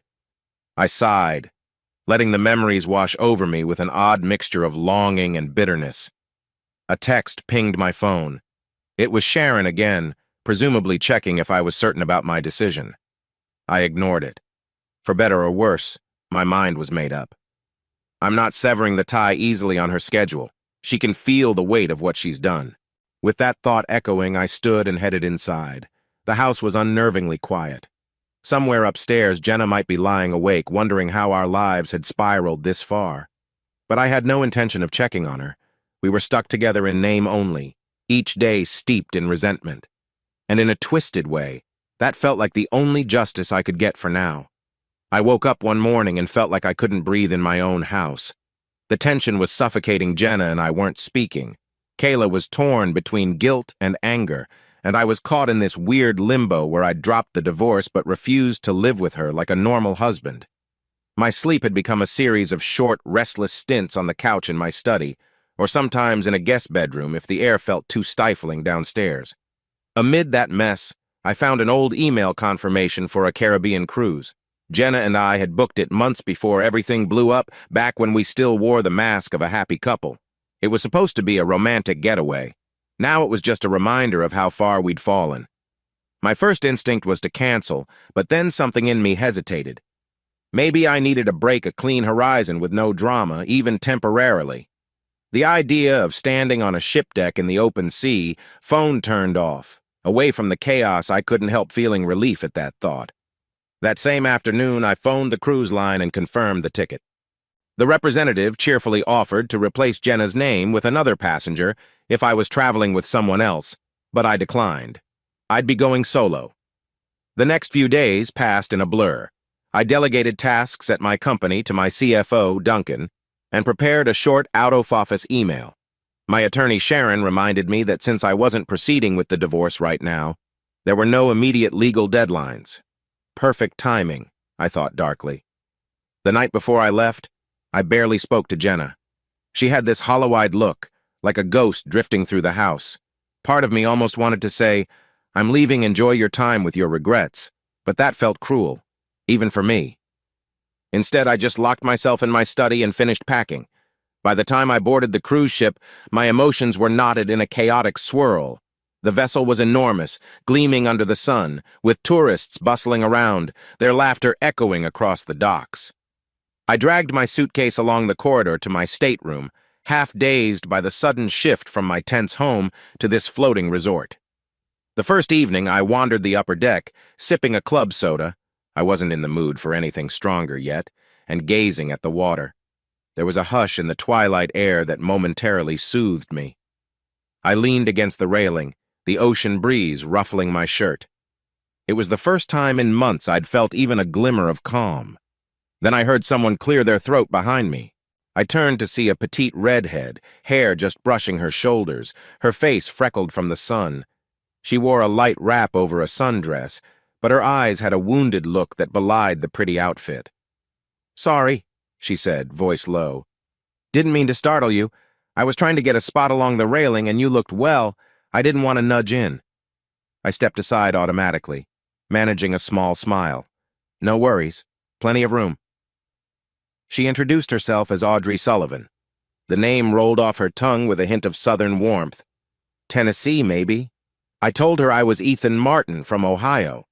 She mentioned she was traveling alone, too, which surprised me. So many couples roamed the ship, arms linked, romantic dinners planned. We fell into easy conversation about the ship's amenities, mostly because neither of us felt like talking about why we were alone. She made a wry comment about people watching. "It's kind of interesting to see all these couples in matching tropical shirts while we're, well, not exactly in a vacation mood." I laughed a genuine laugh, which felt strange and refreshing. "Yeah, Definitely not the mood I'd planned for. I kept my words vague. Part of me didn't want to spill my marital disaster to a complete stranger. But there was something about Audrey's eyes empathetic, as if she'd been through her own heartbreak. Eventually, we drifted to a quieter nook near an outdoor lounge area where the ship's band was preparing for a late show. The hush before the music started felt charged. I found myself opening up slightly, saying I'd come here to escape a messy situation back home. She nodded, admitting she had her own rough patch. A rough patch? I asked gently. Her eyes flickered with pain. I left a marriage that was, let's just say, built on lies. She hesitated, lips pursed. He was unfaithful. I put up with a lot until I couldn't anymore. It hit me like a punch. She's dealing with betrayal too, but from the other side. Yet there was no judgment in her tone. Maybe that's what drew me closer, this feeling that we each wore unseen scars. An hour passed in conversation, then 2. We talked about random things. Her favorite books, my love of old Mustangs, her small-town upbringing, the big dreams she once had of traveling the world with her ex. I never directly mentioned Jenna or Travis, but I hinted that I was dealing with a painful betrayal. Audrey's gaze softened. "I'm sorry," she whispered. By the time we parted ways that first night, I felt a curious warmth in my chest, like I'd found a momentary friend in this sea of strangers. She left me with a tiny, shy smile that lingered in my mind long after I sank into my stateroom bed. I stared at the ceiling, the gentle rocking of the ship lulling me. For a few minutes, I didn't think of Jenna or Travis or the hush that haunted my house. I thought of a red-headed woman with kind eyes and a quiet sadness that matched my own, and I felt, maybe for the first time in a while, that I wasn't entirely alone. Mornings on a cruise can be loud people rushing to the breakfast buffet, squeals from kids headed to the pool. But I woke early, craving solitude, so I took my coffee up to the deck. The sunrise cast pink and gold across the water, almost too beautiful for my stormy mood. I found Audrey reading in a corner lounge chair, her legs tucked under a blanket. She looked up, startled. "Ethan, hey. Mind if I join you?" I gestured to the neighboring chair. She shook her head, a faint smile tugging her lips. "Please, I've got more silence than I know what to do with." So I settled in, sipping coffee, listening to the hum of waves. Eventually, conversation sparked, this time more personal. She volunteered bits of her story, how her ex-husband had carried on an affair with a cousin, yes, a cousin, shattering her trust, and how she'd tried to bury her pain by isolating herself. "But it didn't work," she confessed. "I realized I had to do something drastic, so I took the leftover money from selling our home and booked this cruise, mostly to clear my head." I stared at her, stunned by her candor. "That must have hurt like hell," I murmured. She hugged the blanket tighter around her shoulders. "It still does, maybe always will in some way, but I'm learning I deserve better than a man who—" She trailed off, eyes fixed on the horizon. A wave of guilt tugged at me. Would she see me as no better than her ex, if she knew I was the one on the cheating end of my marriage? Then again, Jenna's repeated affair with Travis had blindsided me. I wrestled with how to phrase my own skeletons. "My situation is kind of the reverse," I managed quietly. "My wife cheated again and again with an old boyfriend. I found out recently." Her eyes flicked back to mine, empathy shining. "I'm sorry," she said again. "I understand that betrayal. It's like a knife you can't pull out." We lapsed into silence. But it felt comfortable, our mutual hurt bridging any awkwardness. She told me more about her life back in Tennessee, how she'd grown up in a close-knit community, how her ex had seemed perfect until cracks showed. I opened up about my father's manufacturing company, how I'd poured decades into it, only to realize I'd missed signs at home. "That's the thing about heartbreak," Audrey said softly. "It makes you question everything you thought was stable." I nodded, heat flaring behind my eyes. "I used to think I had a perfect marriage. Now I see the cracks were there for years. I just chose to ignore them." She rested a hand lightly on my forearm, a gentle gesture that made my chest tighten. Ignoring things is easier than facing them sometimes. The ship's morning announcements blared overhead, listing activities for the day. We shared a quick grin at the upbeat tone. A scavenger hunt on the promenade deck, a salsa class in the dance hall. Neither of us had the energy for forced fun, but we agreed to meet for lunch, so after finishing our coffee, we parted ways. Later, at the lunch buffet, we discovered a mutual dislike for half the menu. She wrinkled her nose at a too spicy curry. I made a face at some rubbery fish. We ended up laughing quietly in a corner table, forging a small connection over our shared dryness. At one point, we drifted into discussing relationships in general. She stared at the floral napkin in her lap, voice trembling slightly. I was so lonely in my marriage, like he'd blocked me out but never said it outright. It was all little things, refusals to talk, staying out late without explanation. I always felt I was prying. My jaw tensed at how parallel her experiences felt to the latter half of my own marriage, Jenna's secrets. The phone calls she ended abruptly. Sometimes the person you trust most can break you the worst, I said quietly. Audrey's eyes flickered with understanding. A moment stretched between us, silent but weighted with the knowledge that we both carried scars. In the hush that followed, I recognized something stirring in my chest, an odd sense of safety. Confiding in Audrey, even in bits, felt less threatening than I would have imagined. Her kindness wasn't pitying, but rather a camaraderie. My mind briefly strayed to the question, what if I'd met her at a different time in my life? But I pushed it aside. We were just two hurting souls taking solace in conversation. That was all. Before we left, she hesitated. Ethan, there's a late-night show at the lounge tonight, some kind of jazz thing. I might go if I can't sleep. Would you, want to join? The timidity of her question made me smile. Sure, I said. I've got nothing else planned except brooding. She giggled, color rising to her cheeks. All right then, it's a date. I mean, not a date, but... She trailed off, flustered. My own heart pounded, a mixture of reluctance and curiosity. I know what you mean, I said gently. I'll be there. And just like that, a tiny new thread formed between us, shining against the dark backdrop of our individual heartbreaks. My week on the ship passed faster than I expected. Audrey and I weren't attached at the hip, but we gravitated to each other in off hours, late evenings, or early mornings when the deck was mostly quiet.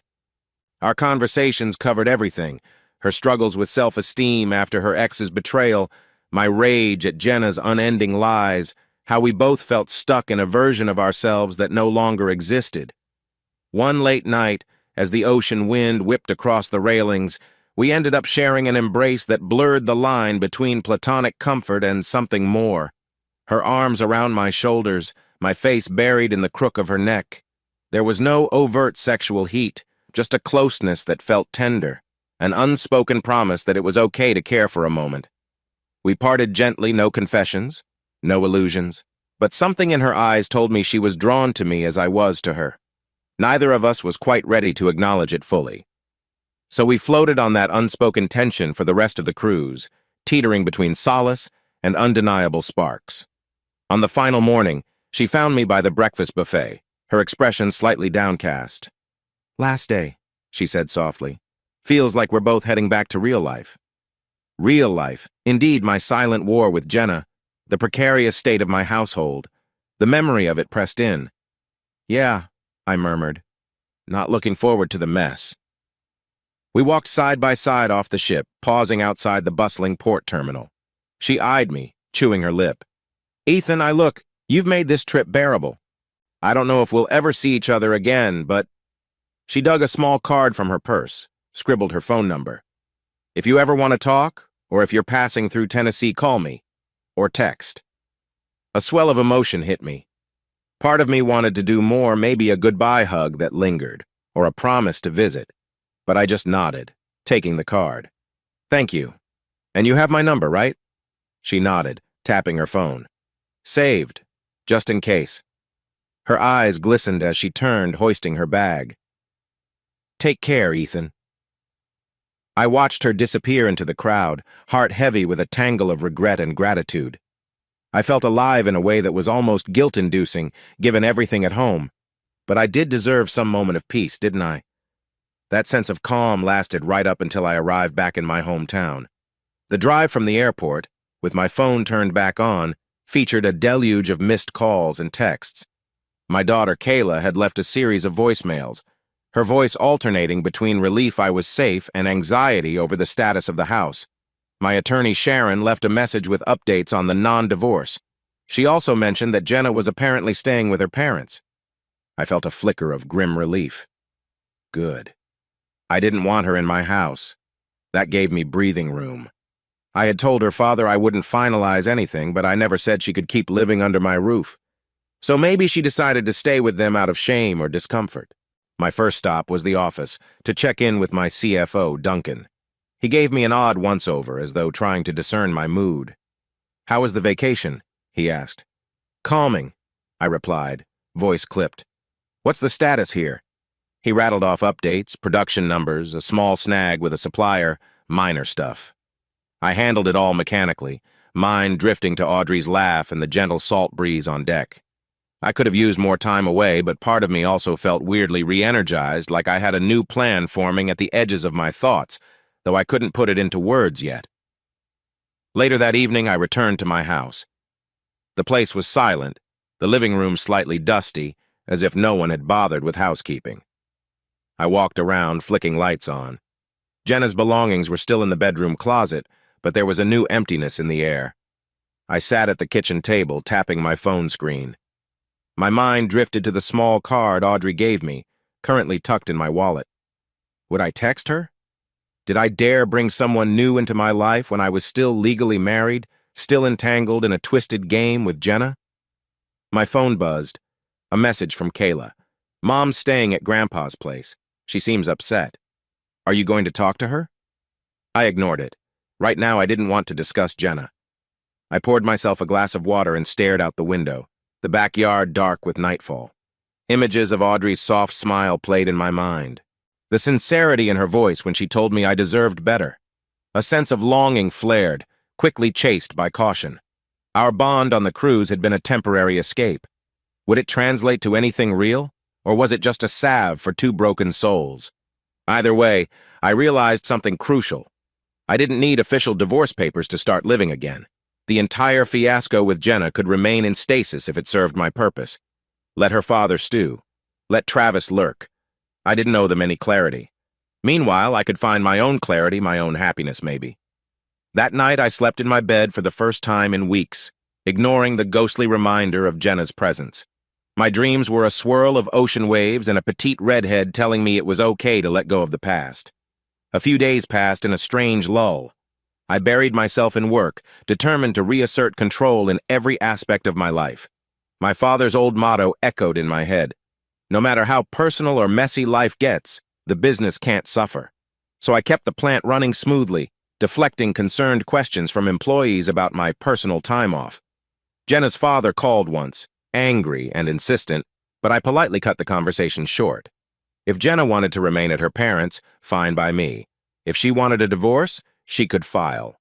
But I wasn't giving in to her terms. One afternoon, I sat at my desk, scanning through proposals, when my phone buzzed. I glanced down to see an unfamiliar number from a Tennessee area code. My heart kicked. Audrey? A swirl of anticipation and nerves flooded me. The text read, "Hey, it's Audrey. Sorry if this is unexpected. I've been thinking about you. Hope you're okay. Also, I'm driving up north for a fresh start. Mind if I say hi?" My pulse throbbed. She was coming here? I typed back before I could second guess. "Sure. I'm at my office now. We can talk or grab a coffee." Her response came quickly. "On my way. We'll be there in a few hours." I spent the rest of the afternoon in a haze of impatience, half not believing she was really doing this. But sure enough, near dusk, Marcia buzzed into my office. "Ethan, there's a Miss Audrey Sullivan here to see you." I told her to send Audrey in, my heart hammering in my chest. When Audrey entered, wearing jeans and a loose blouse, hair windblown from driving, I felt an instant rush of warmth. Her eyes lit with relief, or maybe familiarity, as if she'd been adrift and was glad to see a friendly face. "Hey," I managed, standing awkwardly. She gave a hesitant smile. "Sorry to ambush you at work. I just packed up my stuff after the cruise and started driving. Felt like I couldn't go back to Tennessee. I needed somewhere else." I invited her to sit on the small couch in my office, away from the imposing desk. We talked in low voices. She confessed she didn't have a solid plan. I wanted to see if you were serious about me calling. I can find a motel, but I don't really know where I'm going next." Emotion churned in me. I hardly knew her in a practical sense, but emotionally, I felt closer than I had to anyone in ages. "If you need a place to crash, my house has a guest room." "It's quiet," I offered, cautious, "but I should warn you I'm still technically married." She exhaled slowly, meeting my gaze. "I know. You told me. But if it's not too messy, I'd appreciate the roof over my head for a bit." I nodded, aware of the complicated lines we were crossing, but something in me refused to push her away. "Let's pack up here and head home," I said softly. During the drive, she stared out the window at the suburban streets, her expression thoughtful. "Thanks, Ethan," she murmured. "I promise I won't be a burden." My chest felt tight. "You're not a burden, believe me." When we pulled into my driveway, she inhaled sharply. "It's nice, bigger than I expected." I led her inside, flicking on lights. The house smelled faintly stale, no Jenna, no fresh groceries. Audrey took in the living room, the family photos on the mantel. She glanced at me, reading the tension in my posture. "If this is too weird, I can get a hotel." I gently took her suitcase. "No, stay. The guest room's upstairs." I hesitated. I don't have a wife here right now. She's gone, staying with family. So it's just me, and, well, you, if you're comfortable." She answered with a small nod, her eyes reflecting the unspoken reality of the situation. I showed her to the guest room, a cozy space with a warm-toned lamp, a small dresser, and a window overlooking the backyard. The awkwardness hung in the air, but there was also a soft sense of possibility. After she set her bag down, we lingered near the door. "You hungry?" I asked, voice unsteady. She admitted she could eat, so we ended up in the kitchen, rummaging through the pantry. I found a box of pasta, a jar of sauce, not much else. While the water boiled, we chatted about her road trip, a few random detours she'd taken. She'd deliberately avoided going back to her old life. "I couldn't face the same old places after my divorce," she said. "I need a fresh start somewhere." I nodded, understanding more than she realized. Our eyes locked, and for a moment the tension pulsed. In that flicker of time, I felt her presence grounding me, offering a sense of companionship that had been missing for so long. Dinner was simple pasta and sauce from a jar, a couple slices of bread. We ate at the kitchen table, the overhead light casting soft shadows. Outside, night pressed in, silent except for crickets. Afterward, I walked her to the guest room. She paused at the threshold, eyes shining with tentative emotion. "Thank you, Ethan," she murmured again, "for letting me in." I nodded, throat tight. "Any time." We didn't kiss or embrace, just shared a long look charged with unspoken meaning. When I finally retreated to my own room, my heart pounded so hard I could barely breathe. This was new, risky, and complicated, and yet it felt oddly right. Lying in my bed, I stared at the dark ceiling. Audrey Sullivan, under my roof. The woman who'd helped me remember I wasn't completely broken. The house no longer felt haunted by Jenna's betrayal. Instead, it hummed with a delicate hope. Outside, the wind rustled the trees as if echoing the quiet shift in my life. One thing was certain. I wasn't finalizing any divorce that freed Jenna on her terms, and I wasn't about to hide away and mope. This was my time to reclaim what was left of my dignity and maybe, just maybe, discover a path to real peace. Jenna's absence in my house was a strange relief, no more hushed arguments or stiff silences. Audrey had settled into the guest room, quietly adapting to my life. Even Kayla's visits became less fraught, though she sometimes eyed Audrey with uncertainty. I assured her that Audrey wasn't a fling. She was simply someone I cared about. Kayla only nodded, looking torn. Then rumors started circulating about Jenna's condition. The first hint came from Kayla, who stopped by my office looking uneasy. "Dad, you should know Mom's not doing well," she said softly, perching on a chair across from my desk. "What does that mean?" I asked, trying to keep my tone neutral.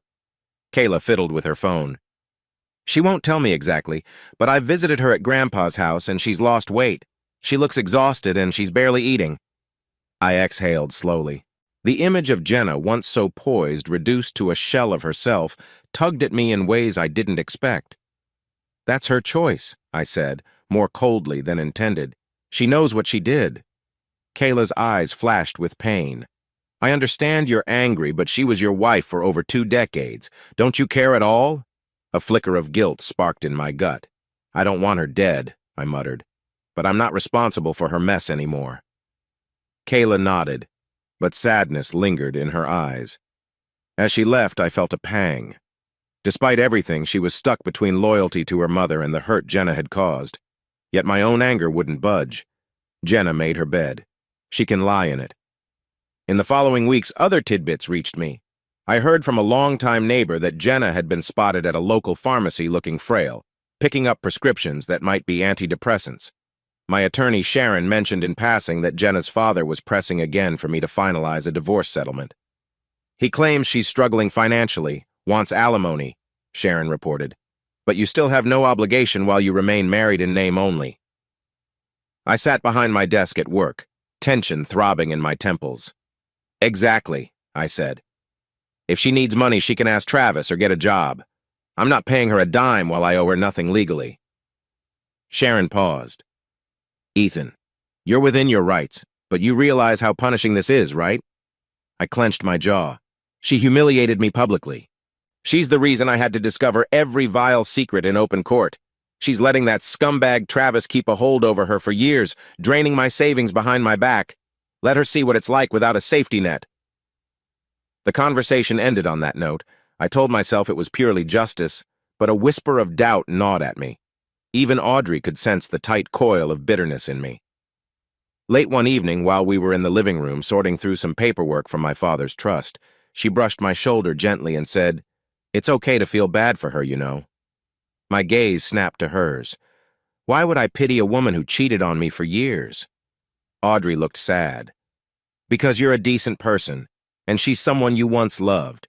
That doesn't mean you have to forgive her, but it's human to feel something." I sighed, setting the papers aside.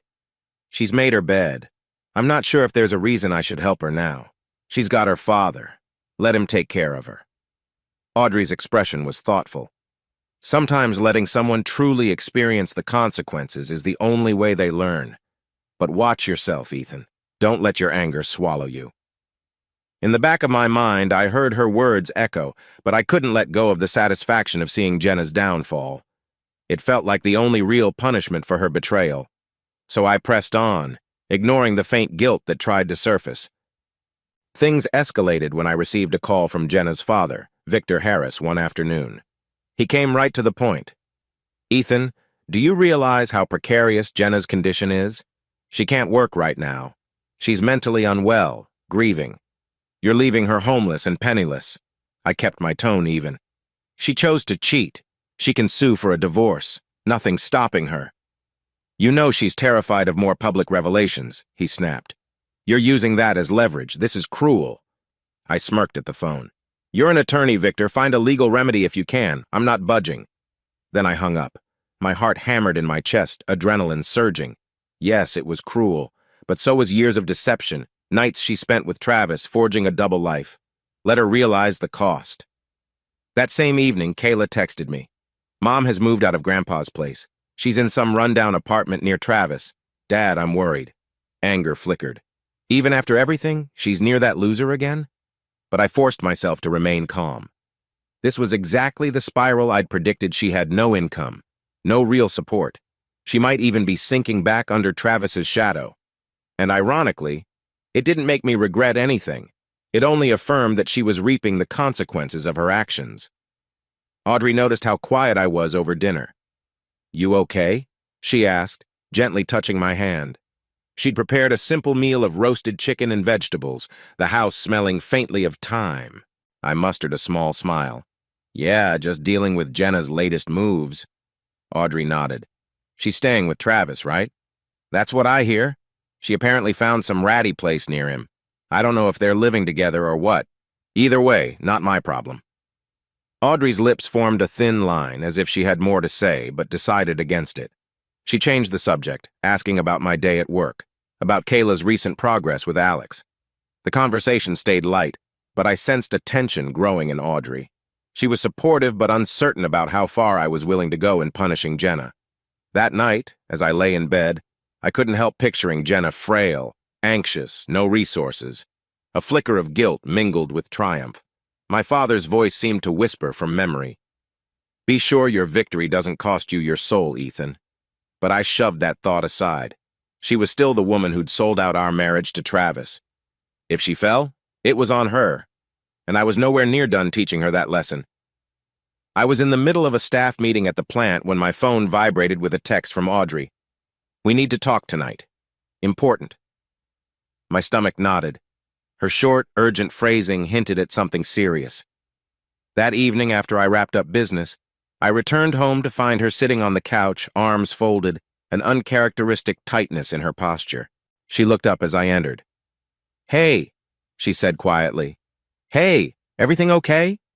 I dropped my keys on the coffee table, studying her face. She sighed. I don't know. I need to say something, and I'm not sure how you'll take it. I sat down beside her, heart pounding. Go on. She twisted her fingers together. Ethan, I'm worried about you. About this obsession with punishing Jenna. I get that she hurt you profoundly, and I'm not defending her actions. But the longer you drag this out, the more it feels like you're getting dragged under, too. My jaw tensed. I'm not obsessed. I'm just ensuring she doesn't walk away unscathed. Audrey's eyes brimmed with empathy. I know, but you've effectively locked her in a marriage with no benefits. She can't leave without risking more public humiliation or legal entanglement. Yes, she betrayed you, but you're so focused on revenge that I'm seeing a side of you that's dark. My defenses flared. What do you expect me to do? Let her skip off while I'm left with the shards of a broken marriage? Audrey placed a hand over mine. I expect you to eventually move forward. You said yourself you want a future free of her. But if you keep her bound legally, you're also chained to her in some twisted way. I pulled my hand back gently. Her words cut deeper than I cared to admit. Why does it matter to you? I muttered. Aren't we happy? We have each other, right? She swallowed. I am happy with you, but it's overshadowed by this moral grayness. I can't lie. It bothers me that I'm living under the same roof with you while your wife wanders around barely able to feed herself. That doesn't sit right with my conscience, no matter what she did. I rubbed my temples, frustration mounting. Jenna's manipulative. She chose to keep seeing Travis. She can solve her own issues. Audrey looked pained. I'm not saying you have to rescue her, but you can finalize a fair divorce or let her sign off on a no-fault agreement. Something. This indefinite limbo is unhealthy. Anger sparked inside me. So what? You're giving me an ultimatum? She winced. I'm asking you to think about the toll this is taking on your soul and ours, too. I love you enough to be honest. If you stay stuck in vengeance, it could poison what we have. My breath caught in my throat at her raw emotion. Love. She'd said it, maybe unintentionally. I exhaled slowly. Audrey, I don't want to lose you, I confessed, voice shaking. But I also can't just let Jenna off easy. She reached out, resting her hand over my heart. There's a difference between letting her off easy and letting go of hatred. I'm not telling you to forget her betrayal. I'm telling you to release yourself from the cycle of revenge. Silence pulsed. I wrestled with conflicting urges, the desire to keep punishing Jenna and the fear of losing Audrey's respect. Finally, I nodded stiffly. All right, I said, voice strained. I'll think about it. A tear slipped down Audrey's cheek. Thank you. She leaned her forehead against my shoulder. I wrapped an arm around her, heart heavy, mind churning. Because I knew that if I wanted to keep Audrey in my life, I might have to loosen my grip on the slow-burning punishment I'd inflicted on Jenna. But part of me couldn't forgive so easily. So for now, I promised only to consider a change. My anger still simmered, refusing to vanish overnight. Still, the spark of love in Audrey's eyes made me realize she was worth compromising for worth rethinking how far my revenge should go. Audrey's ultimatum weighed on me. For days, I roamed the house with restless energy, torn between resentment and the guilt Audrey's plea had stirred. She didn't push further, giving me space to process. Kayla visited once, noticing the tension. You and Audrey okay? she asked quietly in the hallway. I shrugged. We're figuring things out. Don't worry about it. Kayla studied my face but said nothing more. Then, late one afternoon, as I was tinkering with finances in the study, I heard raised voices downstairs specifically. Audrey's voice, and another I recognized with a jolt. Jenna! My pulse slammed. What is she doing here? I rushed out, taking the stairs two at a time. In the living room, Jenna stood near the door, face flushed, wearing rumpled jeans and a worn-out sweater. She looked thinner, her cheekbones too prominent. Audrey was calmly blocking her from stepping further inside. You have no right to barge in, Audrey said, her voice steady but firm. Jenna's eyes flicked to me as I appeared. Ethan, tell her to move. This is my house, too. Audrey glanced at me, a question in her eyes. I cleared my throat, stepping beside her. It's my house, I corrected Jenna in a low voice. You forfeited your right when you left to stay with your father. She gripped the doorframe. I had no choice. You basically forced me out. And now I come back to find this woman living here, playing house with my husband? Audrey's posture stiffened, but she kept calm. I'm not playing house. I'm here because Ethan wants me here. Jenna's gaze darted between us, fury and heartbreak mingling. He's still my husband, no matter how you two dress it up. I set my jaw. You lost any moral claim to that title when you cheated repeatedly with Travis. Remember? She flinched, tears welling in her eyes. I know I messed up, but this is a new low kicking me out, flaunting your affair in my face. I nearly laughed at the hypocrisy. Isn't that rich, coming from you? Was it a new low every time you met up with Travis behind my back? She looked away, knuckles white. I just came to talk, she said in a smaller voice. I need a place to stay. Travis and we aren't, he's gotten worse, and I can't handle living near him anymore. I have nowhere else to go. Her eyes flicked to Audrey. And you, I'm sure you're thrilled, riding his generosity while I'm out in the cold. Audrey inhaled deeply. You're twisting the facts, Jenna. I wasn't the one who cheated on him. We met after he'd already kicked you out, so don't pin your choices on me. Jenna's frustration boiled over. She jerked forward, pointing a trembling finger at Audrey. Get out of my way. This is between me and Ethan. Audrey held her ground, voice cool. No, you don't get to barge in and throw insults. If Ethan wants you here, he'll say so. A charged silence gripped the room. Jenna turned to me, tears threatening to spill. Ethan, please, she pleaded, voice cracking. I'm sorry, okay? I can't believe you'd let another woman take my place while we're still married. My anger churned. You left me no choice. You can't just show up expecting pity. I gestured around the living room. This space, this life, is no longer yours. She folded her arms over her chest, tears slipping down her cheeks. I gave you 2 decades of my life. Doesn't that count for anything? Audrey's expression softened at that, but she looked to me, letting me speak. I swallowed, heart pounding. Did it count for anything? All I could see were the lies, the stolen money, the nights with Travis. No, I said finally, voice grim. Not when you ended it by betraying me over and over. Jenna's face crumpled. For a moment, she looked ready to collapse. Then her eyes hardened, fixing on Audrey. Don't think you've won. He and I have a history you can't erase. Audrey didn't flinch. I'm not erasing anything. But the present is clear. He doesn't want you here. So unless Ethan says otherwise, you need to leave. I held Jenna's gaze, forcing my voice to remain steady. I'm not changing my mind. Go back to your father's or find somewhere else. This house is off limits. Trembling, Jenna turned and stormed out the door, slamming it behind her so hard a picture frame rattled on the wall. Audrey let out a shaky exhale, her cheeks flushed. My heart pounded. I reached for her hand, tangling our fingers. You all right? She nodded slowly, eyes full of concern. That was intense, but I didn't want her bullying her way inside. I squeezed her hand. Thank you. You didn't do anything wrong.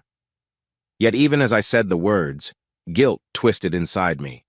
I hated seeing Jenna so desperate, but I also clung to the grim satisfaction of refusing her. This confrontation felt like another step in punishing her, reminding her that the life we shared was gone, replaced by something she'd never be part of again. The confrontation with Jenna left me restless. a churn of conflicting emotions. Audrey tried to comfort me, but I spent the next day at work in a haze. The scene kept replaying in my mind: Jenna's tears, her outstretched hand, and my unwavering refusal. A few days later, Kayla came to see me again. She looked more worn out than usual. "Dad, I can't watch this anymore!" She burst out in my office, tears brimming. "Mom's hitting rock bottom. She's not eating well, she's always stressed. She went to that apartment near Travis, but from what I gather, they barely speak now. She's actually alone." I tried to keep my voice even. "I told you, if she needs money, she can do something about it. She can get a lawyer, finalize a no-fault divorce. She's not my responsibility." Kayla's hands shook. "She's terrified you'll humiliate her again in court. She says you'll force all the details out. She can't handle it." "That was her choice," I said coldly, though it hurt to see Kayla so upset. Kayla let out a frustrated breath. "Then you leave me stuck in the middle. I love you both. I hate what she did, but I also hate seeing her destroyed. Please, can't you just talk to her once? Maybe not to fix things, but closure." Something in her voice reminded me of Audrey's words about letting go of hatred. It churned inside me. "Fine," I said finally. "I'll talk to her, but don't expect me to fix her problems." She wiped her tears, relief flooding her expression. "Thank you." That evening, I texted Jenna, "Meet me tomorrow at that park by the river, 4 p.m. She replied with a single word, "Okay." I told Audrey about it, expecting jealousy or worry, but she only sighed in relief. "I think it's good," she said softly. "You both need a final conversation." The next day, I arrived at the park early, leaning against a fence overlooking the water. The sun dipped low, casting a golden shimmer across the slow-moving current. A few joggers passed by, giving me curious glances. Then Jenna appeared, walking slowly across the grass. She wore faded jeans, a loose sweater, hair tied back, and she seemed thinner than I remembered, face drawn. As she neared, I steeled myself for a confrontation. "Ethan," she said quietly, stopping a few paces away. I nodded, not inviting her closer. "You wanted to talk?" She swallowed. "I don't know what to say. I'm sorry. For everything, truly. I know I hurt you in ways you may never forgive." My chest tightened. "Yeah, you did." Her voice trembled. "Travis, he was a mistake I couldn't shake.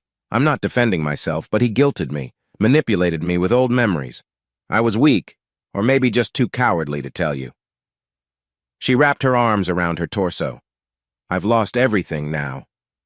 For a moment, a flicker of pity pricked me. "If you want to finalize a divorce, do it.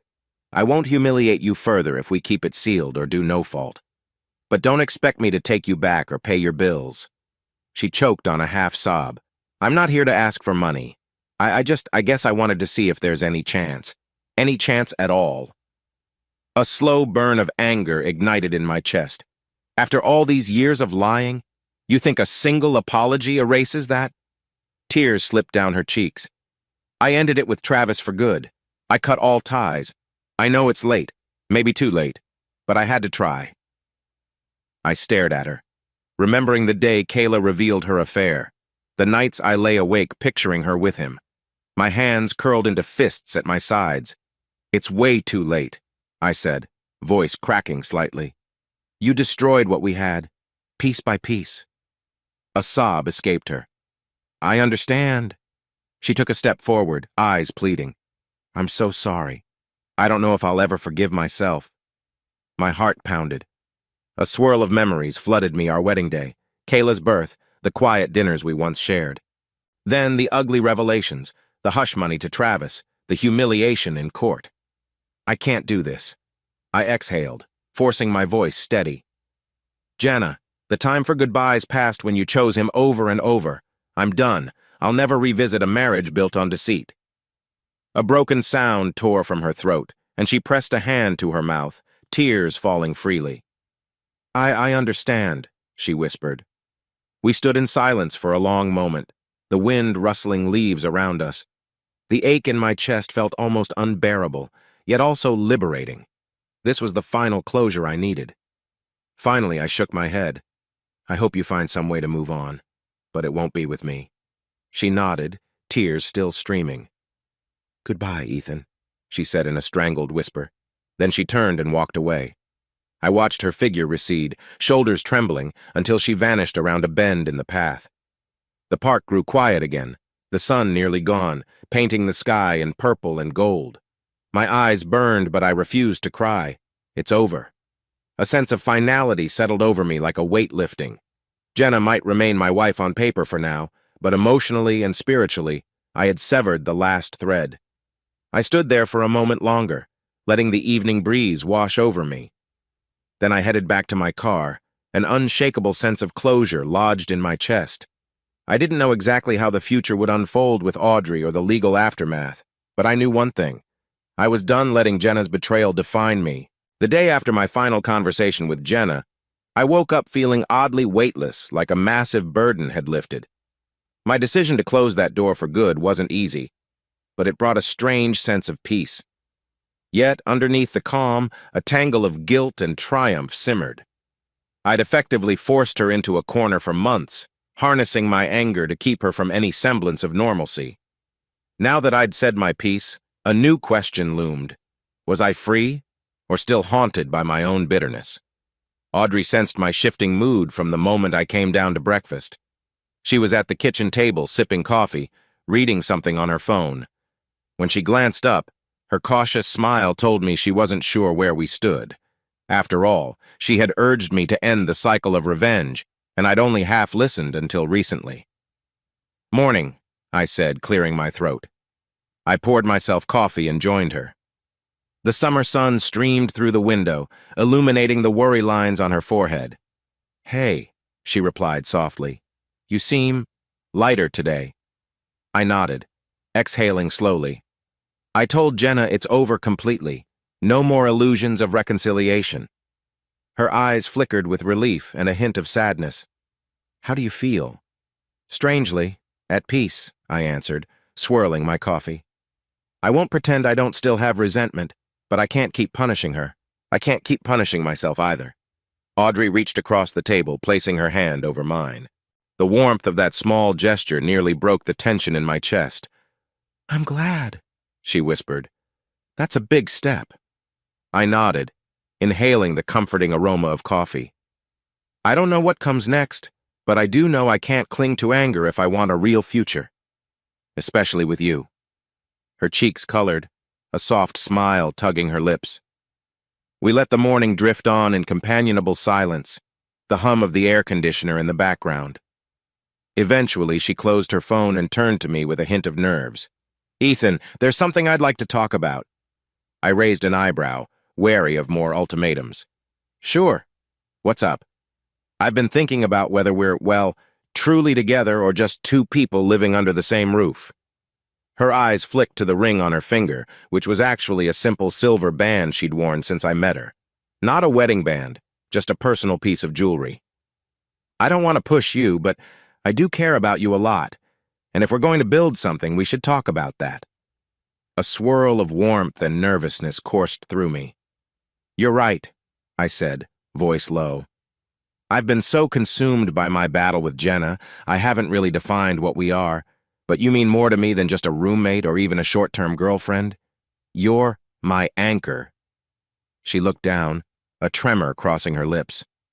"I feel the same, but you're still legally married. That's hard to ignore, even if the emotional side is finished." A pang of guilt jabbed me. "Yeah, that's one of the things I'm wrestling with. I've kept the marriage active on paper out of revenge, but maybe it's time to do something about that." She exhaled softly. "I'm not saying you have to run and file tomorrow, but I want to know your plan, because I can't live in this uncertainty forever." I squeezed her hand. "I understand. Let's take a little time, just enough for me to sort out final details, and then we'll figure out how to close that chapter fully, legally. No more dragging it out to hurt Jenna." A small smile curved her lips. "All right, thank you. I trust you."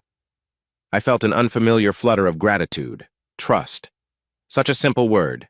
Yet after my experiences with Jenna, it carried immense weight. I realized that in the midst of heartbreak, I'd found someone who believed in my better nature. For the first time in a while, my chest didn't feel so tight. We spent the rest of the day tidying the house, cooking dinner together, and talking about mundane things, our favorite movies, how to rearrange the living room furniture, or which brand of coffee we preferred. It felt startlingly normal, like a glimpse of a real partnership, not overshadowed by ghosts of the past. That evening, after dishes were done, we curled up on the couch. With the TV muted, we talked in low voices about Kayla, her marriage to Alex, and how they were finding new stability. Audrey mentioned that Alex had invited her to a casual barbecue next weekend. "He asked if we'd both come," she said quietly. "He wants to get to know me better." I smirked. "He's probably trying to figure out if you're good enough for his father-in-law." She laughed, a melodic sound that did wonders for my mood. "Well, I guess I'll have to impress him with my potato salad." We ended up leaning against each other, comfortable in our closeness. There was a subtle current of attraction whenever we touched, a soft buzz that reminded me how alive I felt in her presence. At one point, she turned to me, eyes hooded, and traced her fingertips along my arm. The contact stirred warmth in my veins, an intimacy that felt both soothing and electric. "Are you tired?" she asked, a gentle question loaded with possibility. I shook my head, heart thudding. "No, not really." She nodded, her cheeks faintly pink. We shared a long look, no words needed. Then, hand in hand, we climbed the stairs to my bedroom, leaving the swirl of past betrayals behind. The door closed softly, and under the soft glow of a bedside lamp, we explored each other's closeness with unhurried tenderness. We kept it discreet, whispered laughter, gentle caresses, respectful but real, a testament to newfound hope. The weight of old anger lifted from my shoulders bit by bit, replaced by a cautious but genuine longing for a better life. Later, as we lay tangled in sheets, breath slowing, she brushed hair from my forehead and whispered, "Thank you for letting me in." I smiled in the dim light, pressing a kiss to her shoulder. "You showed me it's possible to heal after betrayal. I owe you that." She shook her head. "You owe me nothing. We're just finding each other at the right time." I let my eyes close, relief and gentle excitement rolling through me. For the first time in a long while, I didn't fall asleep to the echo of old resentments. Instead, I drifted off with a sense of quiet anticipation, like maybe, just maybe, the future was starting to open up in ways I never thought possible. Over the next couple of weeks, I found myself waking each day with a surprising sense of purpose. Work at Martin & Company was running smoothly. My CFO, Duncan, had streamlined several processes in my absence, and employees seemed relieved to see me focused again. But it was my personal life that felt like it was truly transforming. Audrey and I had settled into a steady rhythm. She took on small projects around the house, reorganizing cupboards, brightening up dull corners with fresh flowers. I teased her about being a homemaker, but in truth I found it comforting.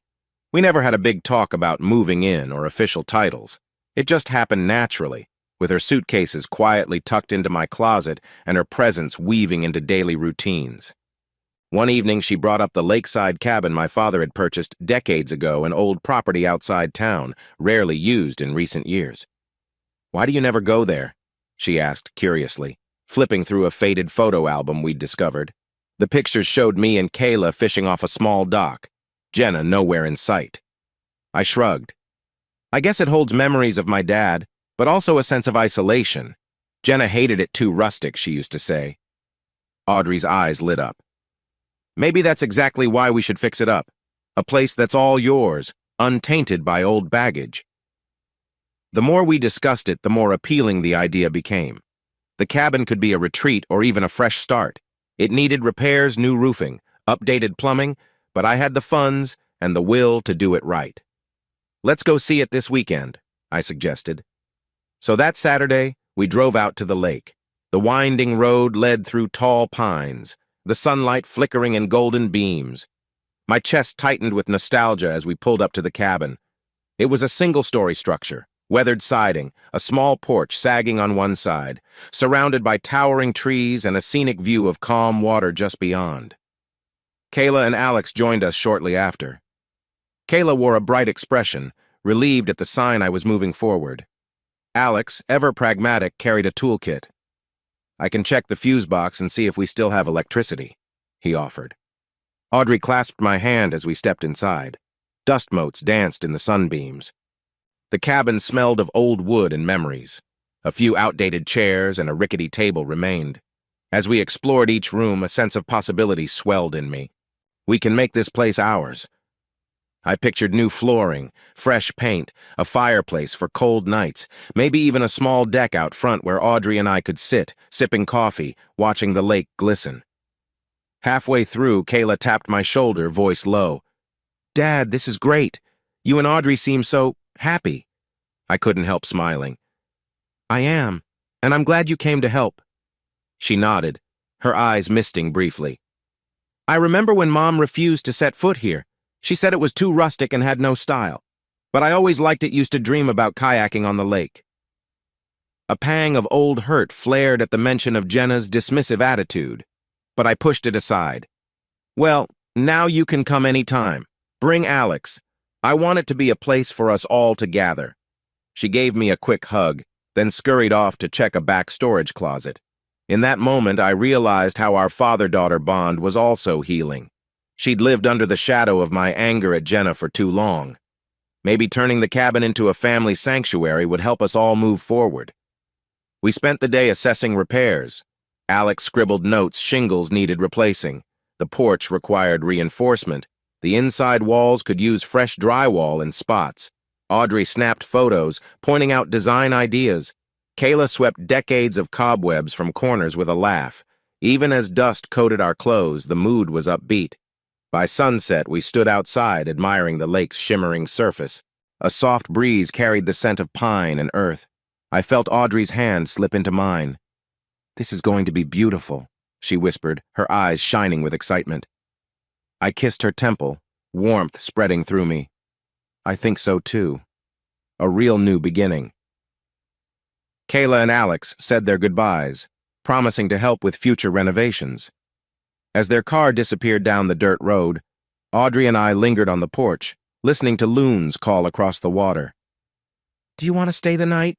she asked, a playful sparkle in her eyes. "We have sleeping bags in the trunk, right?"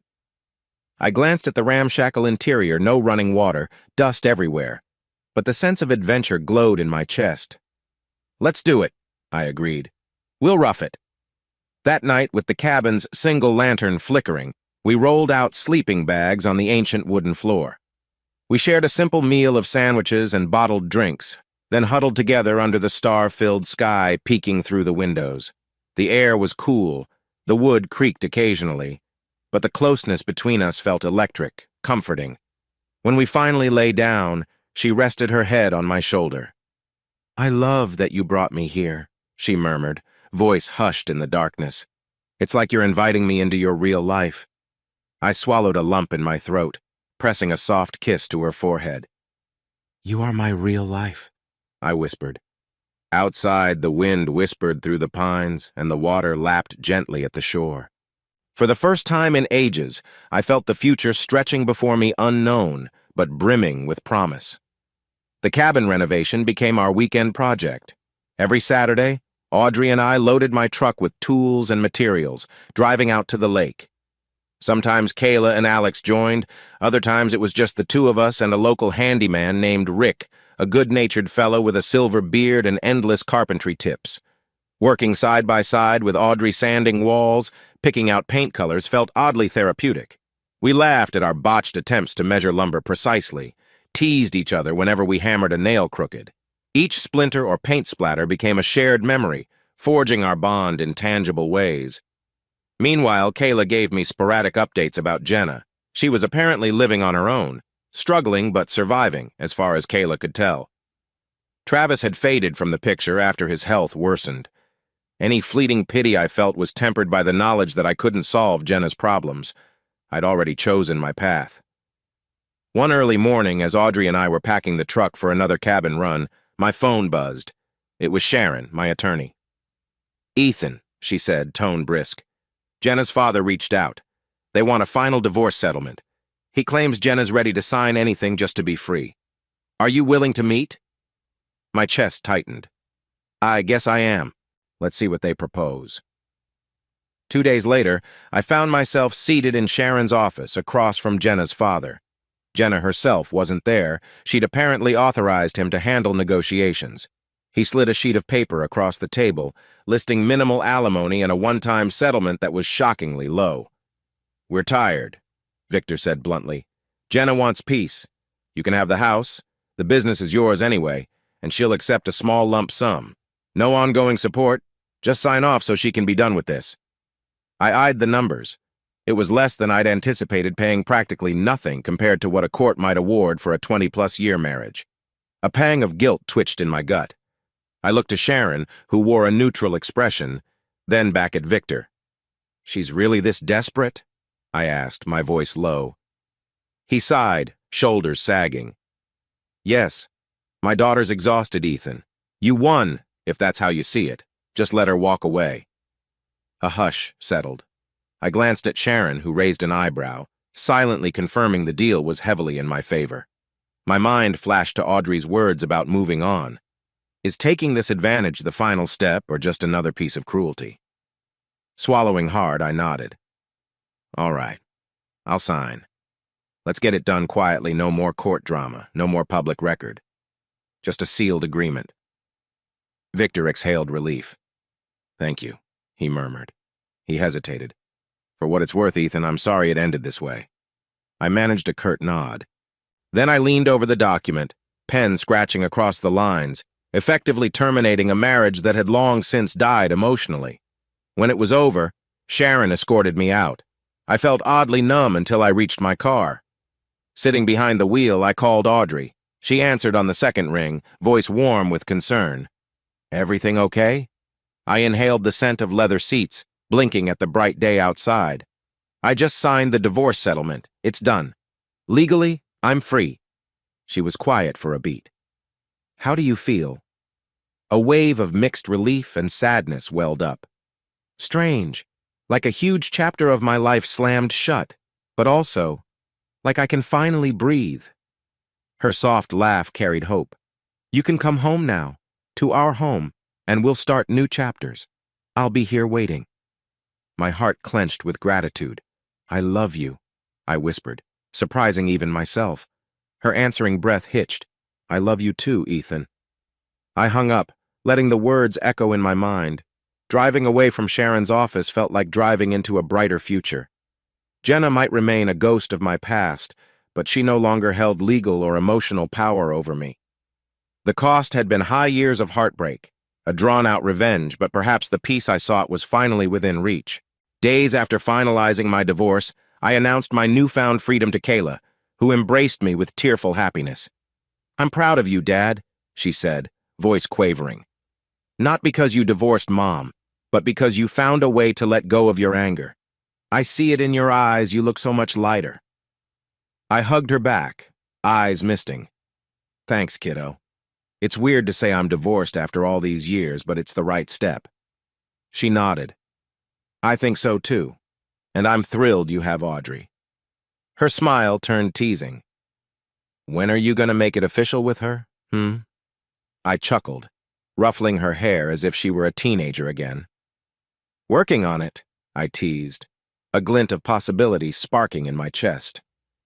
That same evening, Audrey and I drove to the cabin, armed with fresh groceries and a cooler of celebratory drinks. The renovations were nearing completion. New floors gleamed under the overhead light, the walls freshly painted a soft cream. Outside, the porch stood sturdy, complete with a couple of rocking chairs. It felt like a place we could truly call ours. Under the moonlight, we sat on the porch steps, sipping wine, the night air filled with the symphony of crickets. Our shoulders brushed as we talked about the future. I admitted how relieved I felt no longer being tied to Jenna. "I spent so long fueling my life with anger," I said quietly. "Feels strange to just live." Audrey nodded, slipping her arm through mine. "I've been there. After my own divorce, I realized I'd wrapped my identity in resentment. Letting go was terrifying, but once I did, I found room for better things."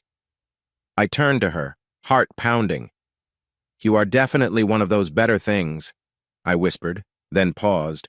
My hand dove into my pocket, fishing out a small velvet box. I felt my breath hitch, nerves buzzing. Audrey, I know this is sudden, but not really considering how deeply we connect. I want to share my life with you for real, not half measures. Her eyes widened, tears gleaming. Ethan, are you? I opened the box, revealing a modest but elegant ring. Will you marry me? My voice wavered slightly with hope and fear. She pressed a trembling hand to her mouth, tears slipping free. Yes, she breathed, laughter mingling with sobs. Yes, of course. Emotion soared inside me. I slid the ring onto her finger, my own eyes damp. We fell into each other's arms, the world around us a blur of night sounds and moonlit lake. This moment was everything I'd lost faith in, returning in a rush an honest, untainted love built on mutual trust, not hidden betrayals. We parted enough to look into each other's eyes. I love you, she whispered, voice steady despite her tears. And I promise I'll never break your heart the way. Shh, I murmured, cupping her cheek. Let's not bring up the past. This is about us, our new life. She nodded, smiling through fresh tears. Together we turned our gaze to the lake, the water reflecting moonlight in gentle ripples. The future felt vast, a horizon beckoning with promise rather than dread. In the weeks that followed, we celebrated quietly with Kayla and Alex, no big announcements, just a small dinner where we clinked glasses and toasted to new beginnings. Kayla told me that she finally forgave her mother, though she still kept Jenna at a cautious distance. I felt a pang of understanding some wounds heal slowly, if at all. But in that moment, as laughter filled the house and Audrey's ring sparkled on her hand, I recognized that the betrayal that once threatened to destroy me had, in its own brutal way, led me here. I'd found love again, built new bonds, and reclaimed my sense of self. After everyone left, Audrey and I lingered by the fireplace, the glow dancing on her hair. She nestled against me, letting out a contented sigh. So, do you think you'll ever look back? She asked. I stroked her hair. Maybe in brief flashes, I admitted. But each time I'll remember how I survived, learned, and ended up with you. That's all the looking back I need. Her smile was radiant. I can live with that. Outside, the crickets serenaded us, the cabin now a symbol of our shared dreams. For a long moment I closed my eyes, letting gratitude wash over me. Betrayal had shaped my past, but it didn't have to define my future. Real happiness, I realized, comes from letting go of anger and fully embracing the love waiting in the aftermath. With Audrey's fingers laced through mine, I gazed into the flickering firelight, heart brimming with hope. The horizon was wide open, a slow-motion film of possibility, and this time I intended to savor every frame. Hey, listeners of Temptress Cheating Tales. If you enjoyed hearing this story and want to stay in the loop with our latest content, don't forget to hit that subscribe button and turn on notifications. You won't want to miss what's coming next. Thanks for tuning in, and see you in the next wonderful story.